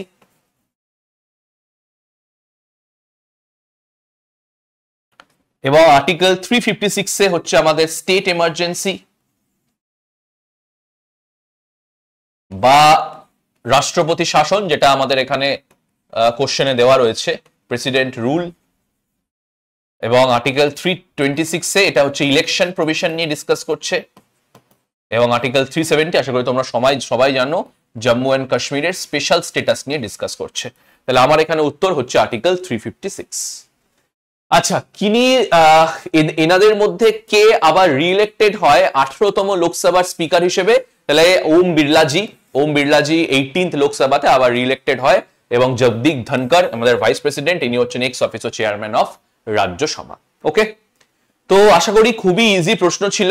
যে কটা আমি তোমাদেরকে চ্যাপ্টার করিয়েছি, যদি কেউ ডেইলি বেসিসে ক্লাস করে তাহলে 100% সেখান থেকে কমন যদি আমি নাও পাই, যে আমি তথ্যগুলো তোমাদেরকে দিই, সেই তথ্যগুলো থেকে ইজিলি, মানে কি বলবো, যে এর থেকে মানে ইজি প্রশ্ন আর হতে পারে না। যে আমি যেরকম করে প্র্যাকটিস করাই বা আমি যেরকম করে তোমাদেরকে মোটামুটি একটা আইডিয়া দিয়ে দিই প্রশ্নগুলো, তো সেটা হয়তো তোমাদের জন্য হেল্পফুল হয়েছে।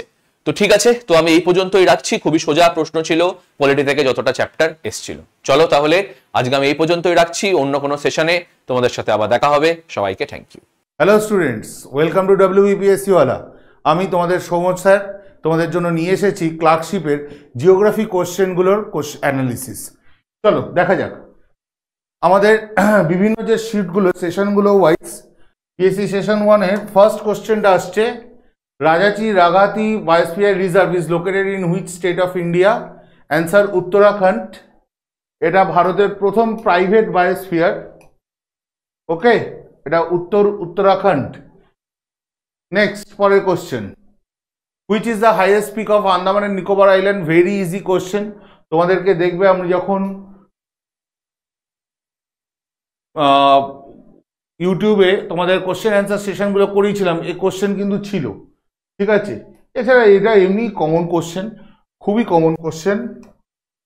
Next, which state does not share border with Myanmar? একদম পড়ানোর সময় বলেই দিই যে এই ধরনের প্রশ্নগুলো আসার সম্ভাবনা প্রচুর থাকে। এটা 46 নম্বর কোশ্চেন সেট 1-এ জিওগ্রাফির। অ্যান্সার আসাম। আসামের সাথে কোনো বর্ডার মায়ানমারের শেয়ার করে না। নাগাল্যান্ড, মণিপুর, মিজোরাম এবং এছাড়াও অরুণাচল প্রদেশের সাথে বর্ডার রয়েছে। অরুণাচল প্রদেশের সাথে মায়ানমারের বর্ডার রয়েছে। 4টে স্টেটের সাথে বর্ডার রয়েছে। যে স্টেটটার সাথে বর্ডার এর মধ্যে নেই, আসাম। আসামের সাথে মায়ানমার বর্ডার শেয়ার করে না। Next question, how much time does sunlight take to reach the earth? 8 minute. 8 minute few seconds actually. তো 8 মিনিট এখানে দিয়েছে, তো আমাদের উত্তর 8 minute. Next, the Lonar lake is located in Maharashtra. ভারতের একমাত্র ক্র্যাটার লেক, বা আমরা বলি অনেক ক্ষেত্রে বলা হয় যে মিটিওরিক লেক। কখনো মনে করা হয় যে মিটিওরের আঘাতে ধাক্কা খেয়ে গর্ত হয়ে এটা তৈরি হয়েছে, আবার কোথাও কোথাও মনে করা হয় যেটা একটা প্রাচীন আগ্নেয়গিরি যার জ্বালামুখে এই হ্রদটি তৈরি হয়েছে, সেই জন্য ক্র্যাটার লেক অনেকে বলে। আবার অনেকে এটাকে মিটিওরিক লেক বলে, যে মিটিওরের আঘাতে তৈরি হয়েছে। Next, Ana Sagar lake is located in which of the following state? Answer Rajasthan. Ana Sagar রাজস্থানে অবস্থিত। Next, the term orographic rainfall, monsoon পড়ানো বা মৌসুমি বায়ু, ভারতের মৌসুমি সিজন পড়ানোর সময় এটা মাস্ট পড়ানোই হয়। রেইনফল কজড বাই মাউন্টেন্স, অর্থাৎ পর্বতের ঢালে যে বায়ুপুঞ্জ উঠে যাচ্ছে এবং সেই উঠে গিয়ে যে বৃষ্টিপাত ঘটাচ্ছে পাহাড়ে ধাক্কাকে। ভারতের 80%-এরও বেশি রেইনফল তা ওরোগ্রাফিক বা শৈলোৎক্ষেপ বৃষ্টিপাত, বাংলায় বলা হয় শৈলোৎক্ষেপ, ঠিক আছে। একে রিলিফ রেইনফলও বলা হয়। তো পুরো মৌসুমি বৃষ্টিপাতটাই এই রিলিফ বা orographic rainfall. Next, Bhitarkanika national park Odisha, উড়িষ্যাতে অবস্থিত আমাদের Bhitarkanika national park Odisha. Parkachik glacier, 99 নম্বর কোশ্চেন, সেশন 1-এর লাস্ট জিওগ্রাফি কোশ্চেন ছিল পার্কচিক গ্লেশিয়ার লাদাখ। পার্কচিক গ্লেশিয়ার লাদাখ কোন স্টেট বাই ইউটি বলেছে, তো এটা লাদাখ ইউটিতে অবস্থিত, ইউনিয়ন টেরিটরিতে পার্কচিক গ্লেশিয়ার। এবারে পিএসসি সেশন 2, সেশন 2 এর কোশ্চেন কি কি রয়েছে? 43 নম্বর কোশ্চেন, প্রথম geography question, pampas are extensive grasslands found in. Pampas south America, south আমেরিকার আর্জেন্টিনাতে আমরা দক্ষিণ আমেরিকার পম্পাস গ্রাসল্যান্ড দেখতে পাই। ঠিক আছে, আমি এর মধ্যে ক্যাপিটাল বা এগুলো যেগুলো জিওগ্রাফি বেস ট্র্যাডিশনাল জিকে বা স্ট্যাটিক জিকের কোশ্চেন সেগুলো নিইনি, সেগুলো স্ট্যাটিক জিকের তোমাদের স্যার করিয়ে দেবেন। তো আমি স্ট্যাটিক জিকের পার্টগুলো নিইনি, আমি পিওর জিওগ্রাফিটুকুই যেগুলো এক্সট্রাক্ট তুলে নিয়েছি। স্ট্যাটিক জিকের ওপর যে জিওগ্রাফির কোশ্চেন সেগুলোতে আমি হাত দিচ্ছি না। Next, which of the following rivers is the Ukai dam situated across Tapi? Ukai dam Tapti বা তাপি নদীর ওপরে রয়েছে গুজরাটে Ukai dam. Next, which layer of the atmosphere prevents ultraviolet rays from coming on the surface of the earth? এটা অবশ্যই উত্তর স্ট্র্যাটোস্ফিয়ার। স্ট্র্যাটোস্ফিয়ারে আমরা জানি ওজোন লেয়ার রয়েছে, সেই ওজোন লেয়ার কি করছে? অতিবেগুনি রশ্মিকে পৃথিবীতে আসতে বাধা দান করছে। Next question, the Hindon river is a tributary of which river? Yamuna. Hindon যমুনার একটা ট্রিবিউটারি, ঠিক আছে, যমুনার ট্রিবিউটারি হিন্দন, ঠিক আছে। Next, Nathula pass is situated in which of the following range? অবশ্যই হিমালয়। নাথুলা সিকিমে অবস্থিত গ্রেটার হিমালয়ের একটি পাস, যেটা পাস দিয়ে আমরা ভারত থেকে তিব্বত বা তথা চীনে প্রবেশ করতে পারি। তিব্বত তথা চীনে প্রবেশ করতে পারি নাথুলা, সিকিমে অবস্থিত, আমরা সবাই মোটামুটি জানি। 86 নম্বর কোশ্চেনে আবার সেশন 2-তে geography question, Loktak lake is the largest freshwater lake in which of the following region of the country? Loktak আমরা জানি মণিপুরে অবস্থিত, তো নর্থ ইস্টার্ন। যদিও স্টেটমেন্টে একটু গন্ডগোল হওয়ার ব্যাপারটা, পিএসসি তো সবকিছু করার পরেও একটা ঝামেলা হয়, সেটা হচ্ছে সবচেয়ে বড় মিষ্টি জলের হ্রদ লোকটাক না উলার, এবার সেই নিয়ে এক তর্ক বিতর্ক হতে পারে। কিন্তু এখানে যেহেতু লোকটাক লিখে রেখেছে, আমরা লোকটাকের লোকেশনই দেখাবো, সেটা হচ্ছে নর্থ ইস্ট। যদি এখানে লোকটাক না মেনশন করা থাকতো তাহলে হয়তো উত্তরটা নর্থ ওয়েস্ট করতে হতো, কারণ অ্যাকচুয়াল উত্তর কিন্তু সবচেয়ে বড় মিষ্টি জলের হ্রদ Wular. Next, operation flood is popularly known as white revolution. আমরা যেটা হোয়াইট রেভলিউশন দেখছি, যে দুধ বা শ্বেত বিপ্লব, দুধের প্রোডাকশনে, তাকে অপারেশন ফ্লাড বলা হয়ে থাকে। ডক্টর ভার্গিস কুরিয়ান এর জনক। পিএসসি সেশন 3 এর কোশ্চেনে আমরা যে কোশ্চেনগুলো পেয়েছি, 39 নম্বর কোশ্চেনে প্রথম geography question, in which of the following districts of West Bengal is the maximum amount of tobacco produced? Answer Cooch Behar. কোচবিহারে আমরা সবচেয়ে বেশি পরিমাণে টোবাকো প্রোডাকশন করতে দেখি পশ্চিমবঙ্গের মধ্যে। Next, Ganga water is being shared at Farakka. 84 number question এসেছে এটা, with which one of the following countries? Farakka থেকে গঙ্গা নদীর জলের একটা অংশ ভাগ যাচ্ছে যে প্রতিবেশী দেশটিতে, সেটি হলো বাংলাদেশ। আমরা জানি যে পদ্মার হিসেবে গঙ্গার প্রধান শাখা বা মূল শাখা প্রবেশ করছে বাংলাদেশে। নেক্সট, পরের কোশ্চেন আমরা দেখছি, in which year Sikkim became a full fledged state of India? 1975, 1975। তোমাদের স্টেট রিফরমেশনেও করানো হয় 1975। Next question, acid rain is due to increase in atmospheric concentration of? এই কোশ্চেনটা মূলত আমাদের এনভায়রনমেন্টের কোশ্চেন, তো সায়েন্সের এবং জিওগ্রাফি শেয়ার্ড কোশ্চেন। SO2 এবং NO2 থেকে আমরা দেখতে পাই যে অ্যাসিড রেন হয়ে থাকে। Next, the name of the cyclone Remal, এটা ইউটিউবে অপারেশন মানে ডানা আসার সময় আমি পুরো করিয়েছিলাম, যে সাইক্লোন ডানা বলে ইউটিউবে একটা টোটাল সেশন করানো ছিল, সেখানে কিন্তু পুরো এই লাস্ট কিছু সাইক্লোনের নাম আমি পড়িয়েছিলাম, সেখান থেকে এই প্রশ্নটা ভাবতে পারিনি এসে যাবে। ওমান, রেমাল ওমান নামকরণ করেছিল, ওমান রেমালের নামকরণ করেছিল। নেক্সট, পিএসসি সেশন 4, সেশন 4-এ আমরা কি কি কোশ্চেন এসেছে দেখি। 40 নম্বর প্রথম প্রশ্ন, which one of the following is a tributary of Brahmaputra river? Ghaggar, Mahi, Kosi. Manas, Manas Bhutan থেকে এসে আসামে ব্রহ্মপুত্রের সাথে মিলিত হয়। Next, Barakar is a tributary of which river? খুবই সহজ কোশ্চেন ছিল, দামোদর। বরাকর দামোদরের একটি tributary. Next, which is the scientific instrument use to measure atmospheric pressure? বায়ুর চাপ মাপক যন্ত্র, ব্যারোমিটার।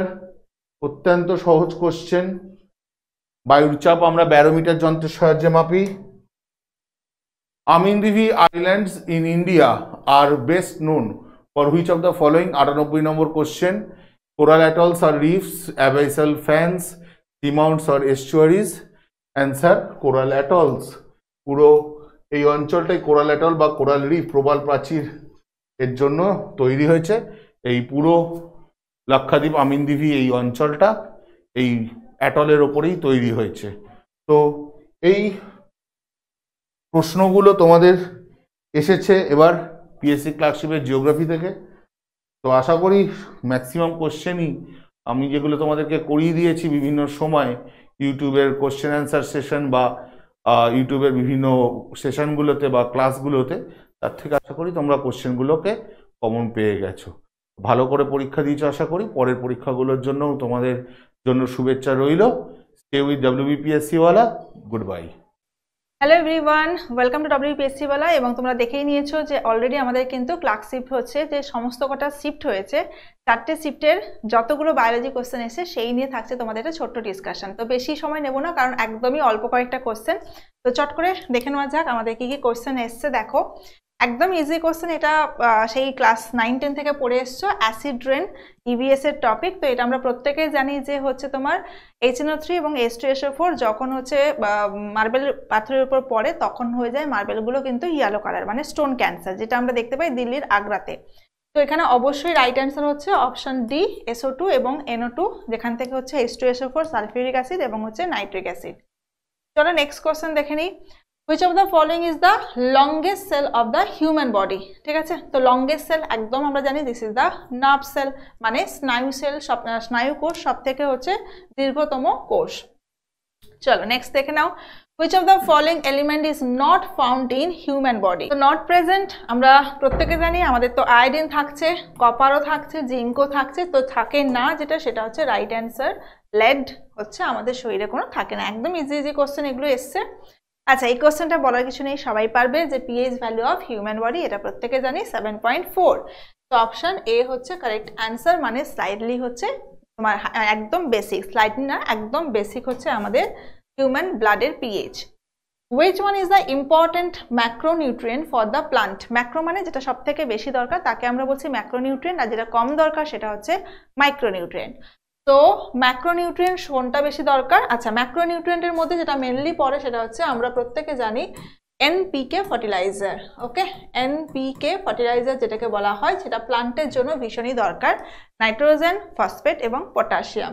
তাহলে এখানে কোনটা হবে? অবশ্যই আমরা প্রত্যেকে জানি মেন বসে আছে, that is the option A, nitrogen হচ্ছে কারেক্ট অ্যান্সার। রাইট, তো এই গেল তোমাদের হচ্ছে অ্যান্সার, মানে এই 5টা কোশ্চেনই ছিল একদম ইজি কোশ্চেন। তো অবশ্যই ভালো করে পড়াশোনা করো।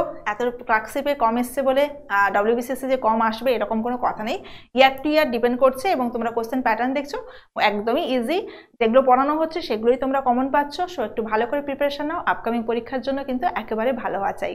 আজকের মধ্যে এইটুকু, tata bye bye. Hi dear student, আশা করি তোমাদের প্রত্যেকের পরীক্ষা খুব ভালো হয়েছে।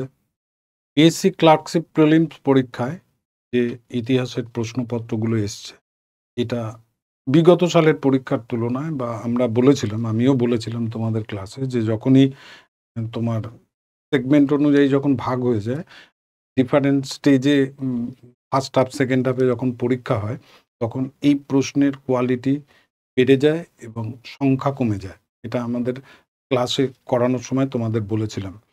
এবং এই পরীক্ষাটা 2023-তে যে পরীক্ষাটা হয়েছে 4টে হাফে হওয়ার ফলে প্রত্যেকটা হাফে যে ইতিহাসের কোশ্চেনগুলো এসছে, সেই কোশ্চেনের মান কিন্তু যথেষ্ট স্ট্যান্ডার্ড।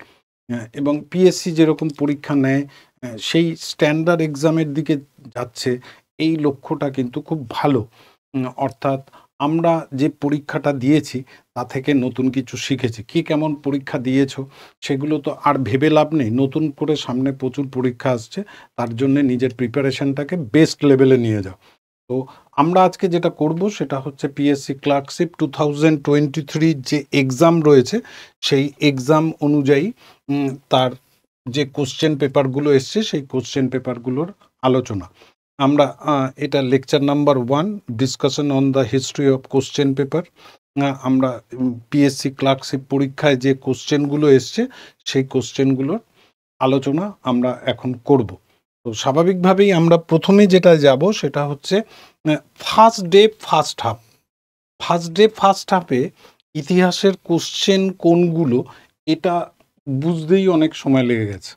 তো আমরা কোন সাবজেক্টের বা এই রকম বিষয়গুলোর উপরে কনফিউজড হব না। স্বাভাবিকভাবে যে প্রশ্নগুলো এসছে ইতিহাস থেকে এবং ইতিহাস টার্মিনোলজিকে ব্যবহার করে, এগুলো ডিফারেন্ট সাবজেক্টের মধ্যে আসতেই পারে, কিন্তু তুমি ইতিহাস পড়লে এই প্রশ্নের উত্তরগুলো দিতে পারবে।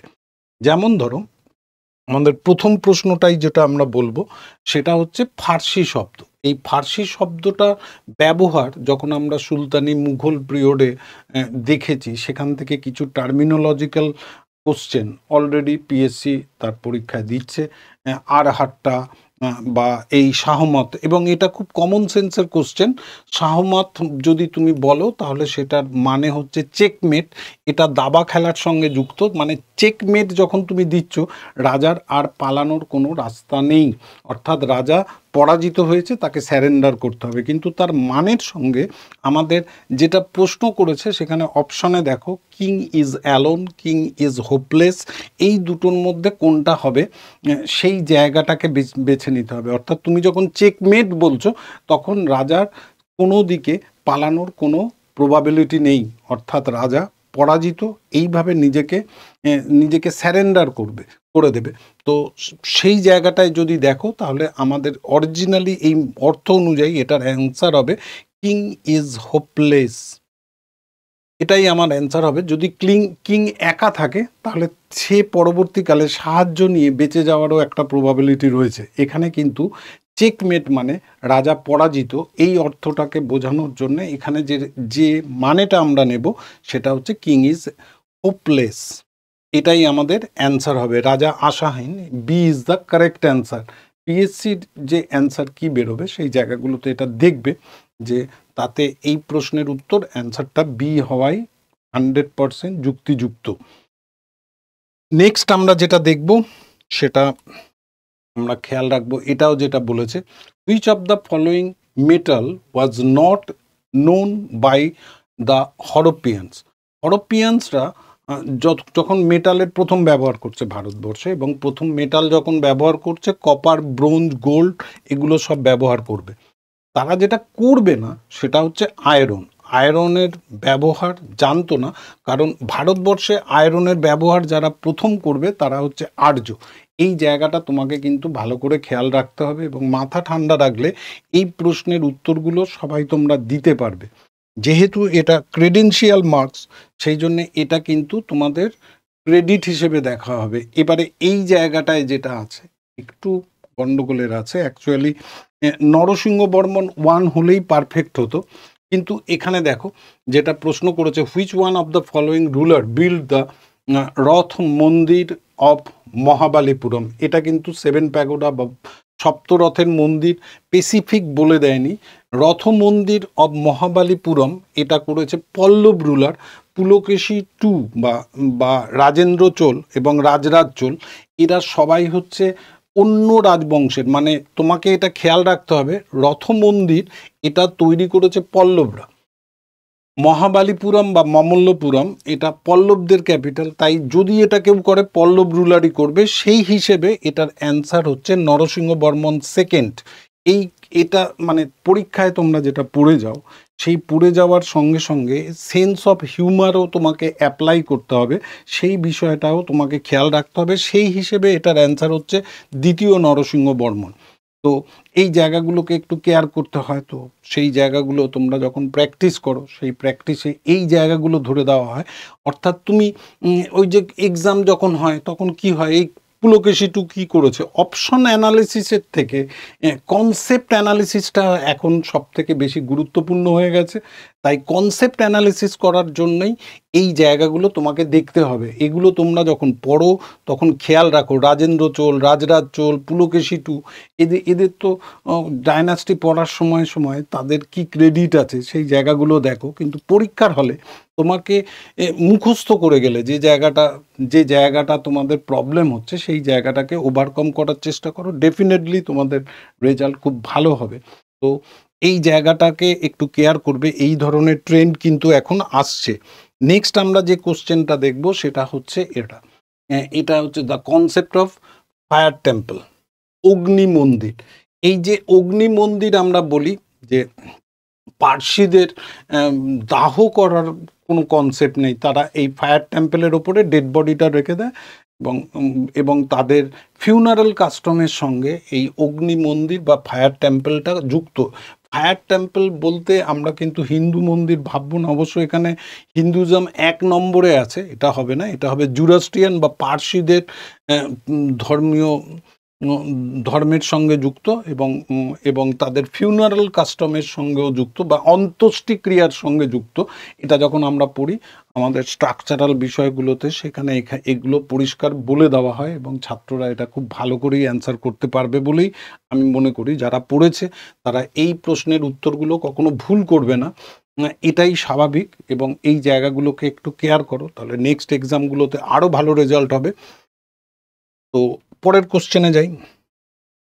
পরের কোশ্চেন যেটা বলেছে, দেখো আর্ট অ্যান্ড কালচার আমাদের আনার কথা হচ্ছে। তো আর্ট অ্যান্ড কালচারের যে জায়গাটা, এটা হচ্ছে কলমকারী চিত্রকলাটা কি, বা এই যে আমরা যেটা পড়ি এইখানেই এসছে fresco painting, mural painting, Kalamkari painting, তারপরে এই যে Mughal school of art, Gupta school of art, Gandhara school of art, north Indian art, south Indian art, এই জায়গাগুলো থেকে এখন প্রশ্ন আসছে।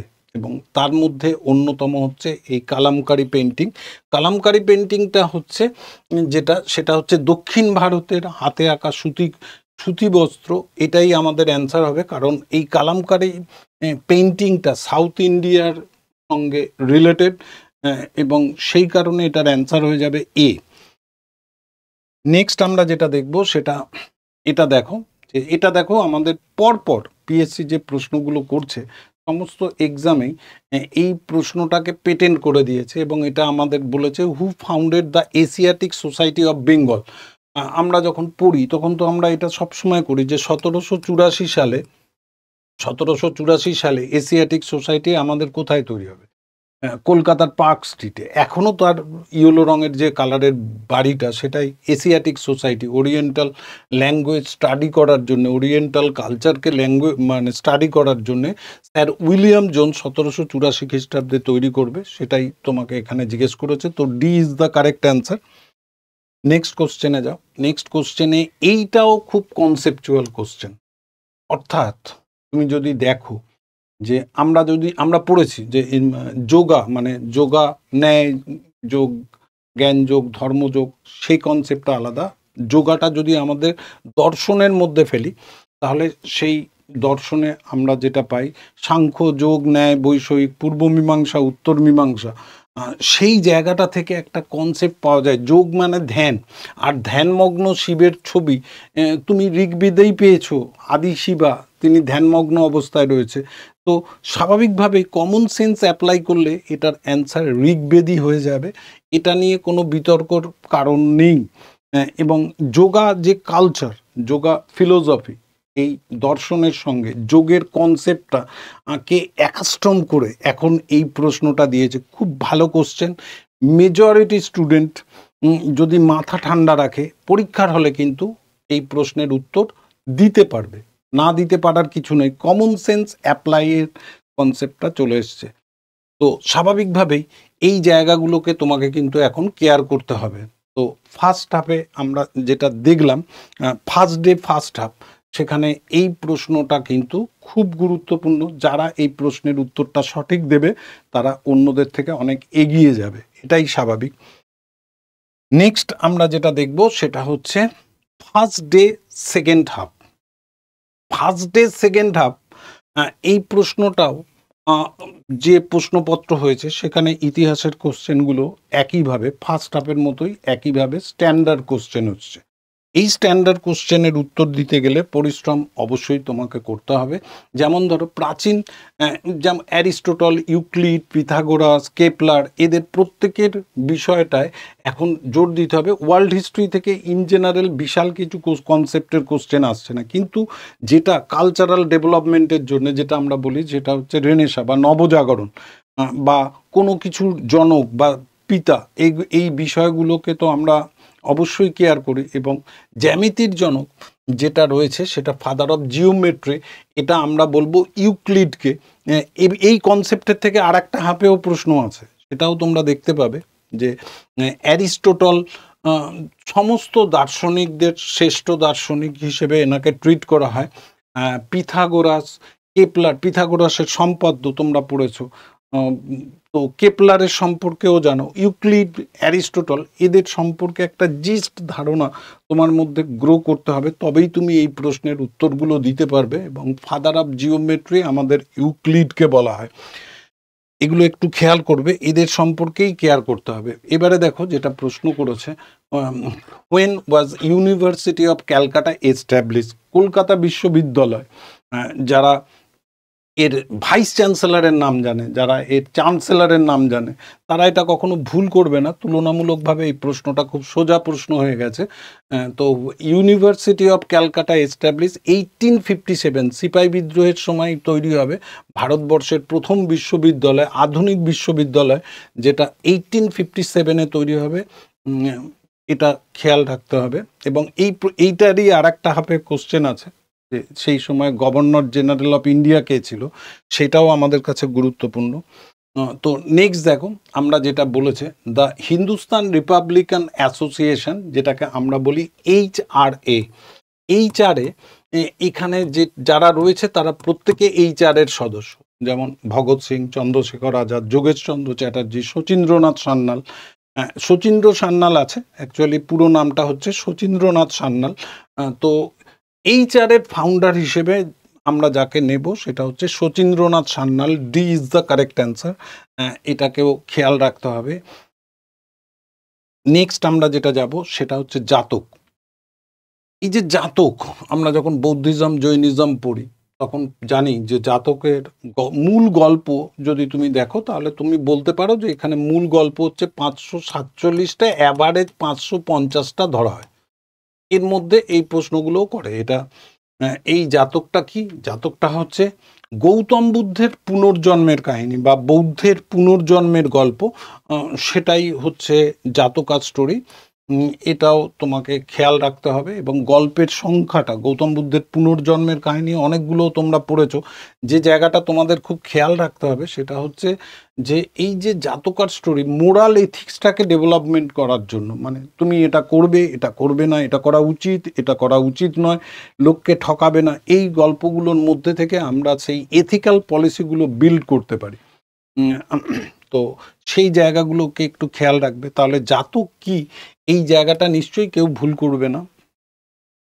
নেক্সট দেখো আমরা যদি দেখি, এটাও একটা ইম্পর্টেন্ট, আমাদের স্টেট ইন্টিগ্রেশন, আমাদের যখন এই জায়গাটা কোথা থেকে স্টার্ট করতে হয়, এই জায়গাটা আমরা যখন পড়ি তখন এইখানটায় স্টার্ট করি যে জায়গাটা, সেটা হচ্ছে ইন্টারিম গভর্নমেন্ট। ইন্টারিম গভর্নমেন্টের আগে ভারতবর্ষের প্রথম জেনারেল ইলেকশন বিফোর ইন্ডিপেন্ডেন্ট, সেই জেনারেল ইলেকশনের পর থেকে ভারতের স্টেট যখন তৈরি হবে স্বাধীনতার সময়, সেই স্টেট ফরমেশনের পর থেকে বর্তমান পর্যন্ত একটা হিস্টোরিক্যাল ফ্লো তোমাকে থাকতে হবে। যেমন ধরো স্বাধীনতার পর প্রথম যে রাজ্যটা তৈরি হচ্ছে সেই রাজ্যটার নাম যদি অন্ধ্রপ্রদেশ হয়, ভাষার ভিত্তিতে গড়ে উঠছে। তারপরে আমরা দেখব গোয়া ইন্ডিপেন্ডেন্ট হচ্ছে, পর্তুগিজদের কাছ থেকে ভারতবর্ষের রাজ্য হিসেবে গৃহীত হচ্ছে, এবং তারপরেই সিকিম 1975 সালে চেলিগাল রাজবংশের অধীন থেকে ভারতীয়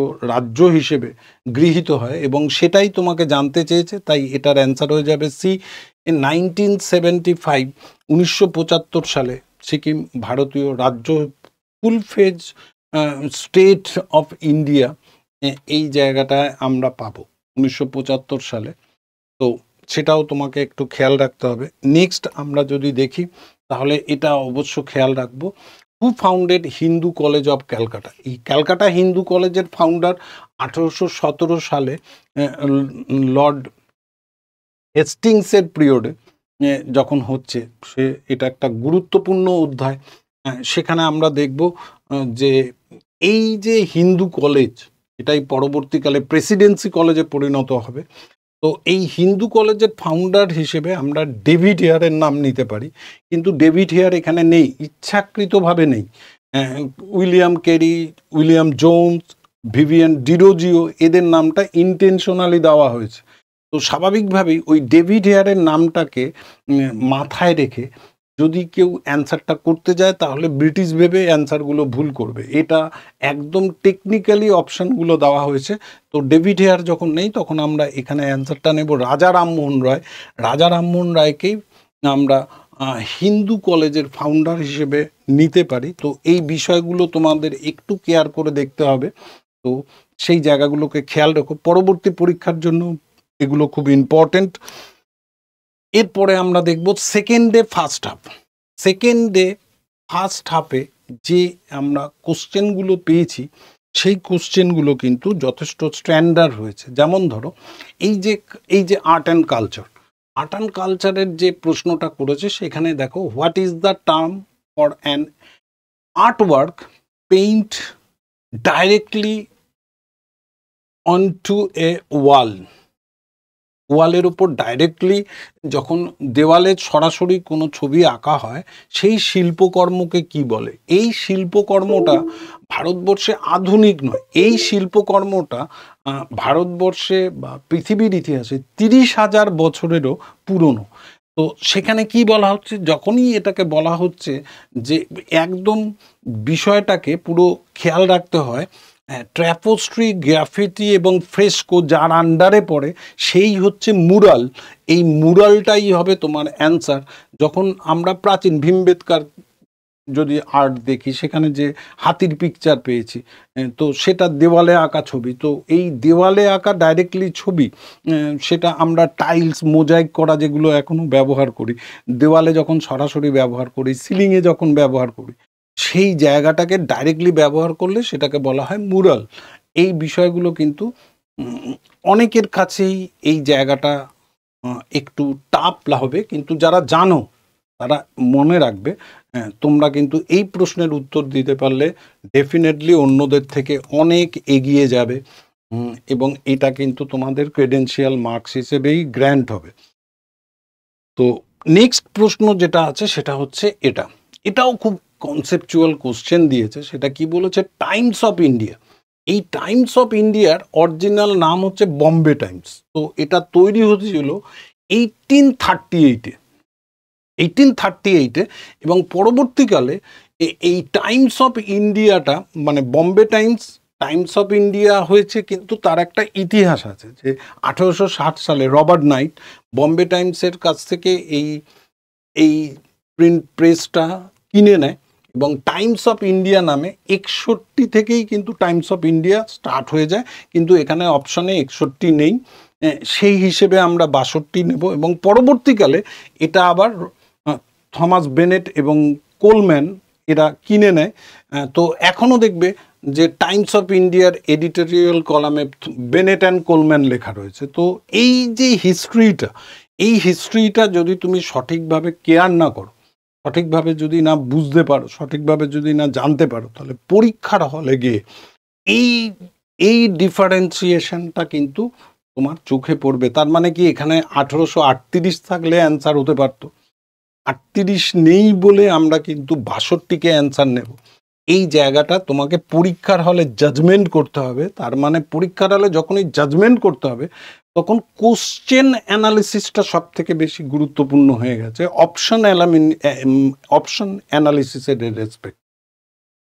অপশনটা তোমাকে নানা রকম টুইস্টিং করছে, যেটা ক্লার্কশিপ পরীক্ষা বা আগেও আমরা দেখেছি যে পরীক্ষার প্রশ্নগুলোর উত্তর খুব সুন্দরভাবে করছে এখন পিএসসি। যে জায়গাটা তোমাদের অপশনটাকে ভালো করে চিনতে হবে এবং সেই জায়গাটায় কোন অপশন থাকলে কি উত্তর হবে, এটা এখন বেশি গুরুত্বপূর্ণ হয়ে গেছে। তো স্বাভাবিকভাবে এটাও আমাদেরকে দেখতে হবে এবং এই জায়গাগুলোকে খেয়াল রাখতে হবে। এরপরে দেখো যেটা তোমাকে প্রশ্ন করেছে, who is the famous personality known for their role of anti apartheid movement in South Africa. এই যে জায়গাটা বলেছে দক্ষিণ আফ্রিকায় বর্ণবাদ বিরোধী আন্দোলনে, এটা ঘাবড়াবার কিছুই নেই। দক্ষিণ আফ্রিকায় বর্ণবাদ বিরোধী আন্দোলনের নেতা নেলসন ম্যান্ডেলা ছাড়া আমরা কাকে নেব?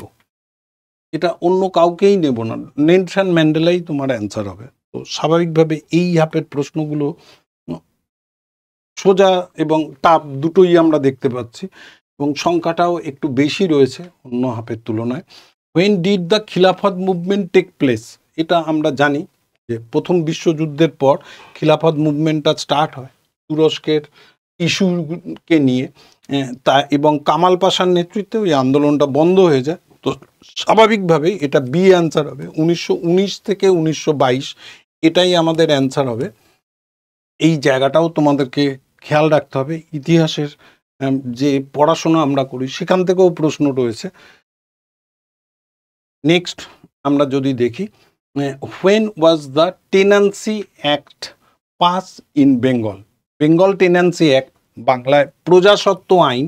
এই প্রজাস্বত্ব আইনটার মূল বিষয়, এর ইতিহাসটাও খেয়াল রাখতে হয় এবং পারাটা খুব সোজা। যারা পড়াশোনা করে তাদের কাছে এটা মোটেও টাফ কোশ্চেন নয়। এটা অনেকটা রিলেটিভ ব্যাপার যে জমিদারি প্রথা আসছে, জমিদারি প্রথার বিরুদ্ধে, জমিদারি অত্যাচারের বিরুদ্ধে পাবনা বিদ্রোহ হচ্ছে। সেই পাবনা বিদ্রোহের পর ব্রিটিশ গভর্নমেন্ট এই আইনটা পাস করবে, বেঙ্গল টেনান্সি অ্যাক্ট। তো স্বাভাবিকভাবেই এটার উত্তর হবে 1885 সাল। 1885 সালেই এটার উত্তর হবে। এবারে যে জায়গাটা, সেই জায়গাটা কিন্তু তোমাকে ভালো করে খেয়াল রেখে এই উত্তরটা দিতে হবে। এটা কিন্তু খুব একটা টাফ নয়। এরপরে যেটা রয়েছে, first Muslim president of INC. আমরা যখন জাতীয় কংগ্রেস পড়ি এবং সেখানে বলি যে প্রথম 5টা সেশন খুব গুরুত্বপূর্ণ, যে কোনো পরীক্ষায় এই 5টা সেশন থেকে কোনো না কোনো প্রশ্ন করছে। তো স্বাভাবিকভাবেই আমরা যদি দেখি যে প্রথম president WC Banerjee, second president হচ্ছে দাদাভাই নওরোজি, থার্ড প্রেসিডেন্ট হচ্ছে বদরুদ্দিন তায়েবজি, তিনি হচ্ছেন ফার্স্ট মুসলিম প্রেসিডেন্ট। আইএনসির প্রথম মুসলিম প্রেসিডেন্ট যদি আমরা বলি তাহলে আমরা নেব বদরুদ্দিন তায়েবজিকে নেব। হাকিম আজমল খান, আবুল কালাম আজাদ, রফিদ আহমেদ কিদোয়াই, এরাও ব্যক্তিগতভাবে ইতিহাসে গুরুত্বপূর্ণ ব্যক্তিত্ব। এদের কথাও তোমাকে আলাদাভাবে খেয়াল রাখতে হবে। আপকামিং পরীক্ষার জন্য এরা খুব ইম্পর্টেন্ট, তো সেই জায়গাগুলোকে খেয়াল রাখবে। নেক্সট আমরা যেটা দেখব সেটা হচ্ছে এটা, ওই যে আগের একটা হাফে যেটা প্রশ্ন ছিল যে আমাদের হিন্দু কলেজ কত সালে তৈরি হয়েছে বা ভারতবর্ষে এই জায়গাটায় দেখো যে সিপাহী বিদ্রোহ হচ্ছে, এই সিপাহী বিদ্রোহের সময় গভর্নর কে ছিলেন? Who was the governor general of India during the revolt of 1857? তার মানে কংগ্রেস, তার মানে তোমাকে এটা খেয়াল রাখতে হবে, যখন ক্যালকাটা ইউনিভার্সিটি তৈরি হচ্ছে তখনকার যে গভর্নর জেনারেল, রিভোল্ট অফ 1857 ইয়ারটা সেম, তার মানে এটা কে হবে? Lord Canning. এটা মনে রাখার জন্য তোমাদের যে যখন আমরা পড়াই তখন HDC এই কনসেপ্টটাতে মনে রাখতে বলি। হার্ডিঞ্জ ওয়ান, লর্ড ডালহৌসি, তারপরে ক্যানিং, এই তিনজনকে তোমাকে মনে রাখতেই হবে, কারণ এদের বিষয়গুলোর ওপর থেকে কোশ্চেনগুলো আসছে এবং যারা টেকনিক্যালি পড়াশোনা করছে তাদের অ্যাকিউরেসি ডেফিনেটলি অন্যদের থেকে আলাদা হয়। এই অ্যাকিউরেসি বিল্ড আপটা এখন আমাদের কাছে খুব গুরুত্বপূর্ণ হয়ে গেছে, সেখানে কনসেপ্ট ক্লিয়ার রাখতে হবে, অপশনগুলোকেও ভালো করে চুজ করতে হবে কোথায় কি আছে। এই জায়গাগুলো যেমন লিটন, রিপন প্রত্যেকে ইম্পর্টেন্ট, প্রত্যেকের জায়গাগুলোকেই তোমাকে পরীক্ষার জন্য কেয়ার করতে হবে। তো স্বাভাবিকভাবেই তারপরে যে প্রশ্নটা এসছে, Vasco da Gama found out a new route to India and in 1498 reach. তো এটা আমাদের স্টুডেন্টরা যারা পড়াশোনা করেছে তারা পারবে না, এটা কখনো হতেই পারে না। এবং সেখানে অরিজিনাল অ্যান্সার না হলে কি অ্যান্সার হতো, কাপাটা কি, সেই জায়গাগুলো তোমাদের ছাত্রদের জানা আছে, যারা পড়েছো তারা অবশ্যই পারবে। শুধুমাত্র কালিকট জায়গাটা মনে রাখার সঙ্গে সঙ্গে তার পাশাপাশি যে জায়গাগুলো আছে সেই জায়গাগুলো তোমাকে খেয়াল রাখতে হবে। বা কাপাটা কালিকট নেই, সেটা কোজিকোট হতে পারে, কোজিকোট, এই জায়গাগুলো তোমাকে বেশি খেয়াল করতে হবে। তো এই প্রশ্নটাও সবাই পারবে, সোজা কোশ্চেনই এটা টাফ কোশ্চেন নয়। এরপরে দেখো সেকেন্ড ডে সেকেন্ড হাফ, এটা একদম লাস্ট সেশন। এর প্রশ্নের সংখ্যা কম হয়েছে, প্রথমটায় যদি 6টা হয়, দ্বিতীয়টায় 7টা, পরেরটায় 8টা, এটাতে আছে 5টা। তার মানে 6, 7, 8, 5 এরকমভাবে আমাদের প্রশ্নের সংখ্যাগুলো এসছে। তো স্বাভাবিকভাবেই সেকেন্ডে আমরা সেকেন্ড হাফের যে কোশ্চেনটা দেখেছি, সেখানে প্রথম কোশ্চেনটা দেখো, এটাও একদম পিওর হিস্ট্রি থেকে নিয়ে এসছে। Who founded university of Nalanda? Nalanda university তৈরি হচ্ছে 450 খ্রিস্টাব্দে, হিউয়েনসাং এডিতে 450 খ্রিস্টাব্দে। তো 450 খ্রিস্টাব্দে যখন তৈরি হচ্ছে তখন আমরা বলি এর আগে ফাইয়েন, পরে হিউয়েনসাং, ইৎসিং এরা নালন্দায় থাকবে। এটা পড়ানোর সময় আমাদের একদম পুরো মাথায় ঢুকিয়ে দেওয়া হয়। অর্থাৎ সবসময় খেয়াল রাখতে হবে যে নালন্দা ইউনিভার্সিটি যার সময় হবে তার পিরিয়ডটা হচ্ছে কুমারগুপ্ত 1, প্রথম কুমারগুপ্তের সময় এই নালন্দা ইউনিভার্সিটি হবে। হ্যাঁ, এখানে সবাই ইম্পর্টেন্ট, স্কন্দগুপ্ত, প্রথম চন্দ্রগুপ্ত, সমুদ্রগুপ্ত, দ্বিতীয় চন্দ্রগুপ্ত, এই যে গুপ্ত ডায়নাস্টির রুলারদের বেসিক ইনফরমেশনগুলো তোমাকে কিন্তু এইখানে ভালো করে কেয়ার করে পড়তে হবে, তবে তুমি এই উত্তরগুলো পারবে। তো স্বাভাবিকভাবেই এটা কখনোই টাফ কোশ্চেন হিসেবে পড়বে না। এবারে প্রশ্ন হচ্ছে, market control policy had been first introduce in medieval India. Medieval ইন্ডিয়ায় মার্কেট কন্ট্রোল ইন্ট্রোডিউস করেছে, যেটা যিনি প্রথম করেছেন তিনি হচ্ছেন আলাউদ্দিন খালজি। এই মার্কেট কন্ট্রোল পলিসিটা কেন নিয়েছিল, কি জন্যে ব্যবহার করা হয়েছিল, কি কারণে এই মার্কেট কন্ট্রোল পলিসিটা ওনার প্রয়োজন হয়ে পড়েছিল, এই জিনিসগুলো কিন্তু তুমি যদি জানো তাহলে কখনোই এটা ভুল করবে না। আলাউদ্দিন খালজি সবসময় অ্যান্সার নেবে। তবে এখানে সুলতানি পিরিয়ডের যে সমস্ত রুলাররা রয়েছে তারা প্রত্যেকেই গুরুত্বপূর্ণ ব্যক্তিত্ব। ইলতুৎমিশ, বলবন, আলাউদ্দিন খালজি, ফিরোজ শাহ তুগলক সবাই সুলতানি পিরিয়ডের রুলার, কিন্তু ডায়নাস্টি তাদের সেম নয়, এটাও তোমার কাছে খেয়াল রাখতে হয়। এই যে এটা আমাদের প্রশ্ন করেছে, who is consider the founder of renaissance art? Renaissance art আমরা যদি দেখি, রেনেসা বলতে কি বোঝায়? নবজাগরণ। তার মানে ইউরোপের যে নবজাগরণের ঘটনা ঘটেছে, এটাও ওয়ার্ল্ড হিস্ট্রির কিছু কনসেপ্টের ওপর থেকে প্রশ্ন করেছে। তো ওয়ার্ল্ড হিস্ট্রির যে বিশাল কিছু পড়তে হবে তা নয়, আমরা প্র্যাকটিস সেশনেও বলেছিলাম ফরাসি বিপ্লব, রেনেসা এবং ভারতের সঙ্গে রিলেটেড কিছু বিষয়গুলো অবশ্যই আমাদের আসে। যেমন ধরো, অলরেডি তোমরা দেখেছো যে প্রথম বিশ্বযুদ্ধের পর তুরস্কের যে ঘটনাটাকে কেন্দ্র করে খিলাফত মুভমেন্ট হবে, এটাও কিন্তু ইন্টারন্যাশনাল রিলেশনের ওপর প্রতিষ্ঠিত। তো এই জায়গাগুলো থেকে যেহেতু এখন প্রশ্ন আসছে, সেই জন্য তোমাকে এই বিষয়গুলোকে কেয়ার করতে হবে। এবং এটার অ্যান্সার হয়ে যাবে সি ইজ দ্য মাসাকিও হচ্ছে তোমার অ্যান্সার, ইনি তোমার অ্যান্সার হবে। এগুলো একটু খেয়াল রাখতে হয়। লাইফ ডিভাইন, এই লাইফ ডিভাইন আমরা যখন পড়ি তখন এই যে বইগুলো আছে এই বইগুলোর সঙ্গে রিলেটেড এটাকে যদি চেঞ্জ করে দেয় তাহলে কি হবে? Life divine, divine life, divine comedy, যাই প্রশ্ন করুক না কেন ছেলেরা অ্যান্সার দিতে পারবে। এবং প্র্যাকটিস সেশনেও আমাদের এই প্রশ্নগুলোর উত্তর করা আছে, দেখলেও পাবে যে এটার অ্যান্সার হচ্ছে অরবিন্দ ঘোষ।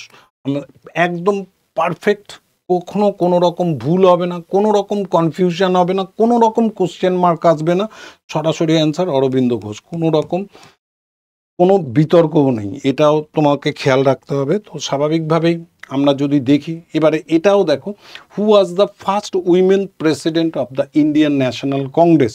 উইমেন্স এখানে যারাই আছে সবাই women's, Sarojini Naidu, Annie Besant, Nellie Sengupta, Aruna Asaf Ali. তো স্বাভাবিকভাবে, এবং কংগ্রেসের সঙ্গেই যুক্ত, তাও স্বাভাবিকভাবে আমাকে কি বলেছে, first women's president of India, ভারতীয় জাতীয় কংগ্রেসের প্রথম মহিলা। এটা ইংরাজি বাংলা ভালো করে দেখে উত্তর করতে হয়। ভারতীয় জাতীয় কংগ্রেসের প্রথম মহিলা সভাপতিকে, first women's president of India, Indian National Congress.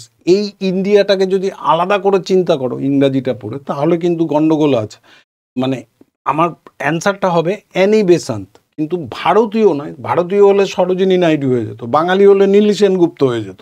তো স্বাভাবিকভাবেই এই জায়গাগুলো হচ্ছে তোমার অ্যাকিউরেসি বিল্ডের জায়গা, যেখানে পরীক্ষার হলে মাথা ঠান্ডা রেখে সঠিক অ্যান্সারটা বেছে নিতে হয়। তো স্বাভাবিকভাবেই 1917 সালে কলকাতা অধিবেশনে এই অ্যানি বেসান্তি ভারত মানে জাতীয় কংগ্রেসের প্রথম মহিলা সভাপতি হিসেবে নির্বাচিত হন। তো অ্যানি বেসান্তি এটার অ্যান্সার হবে। Thank you very much.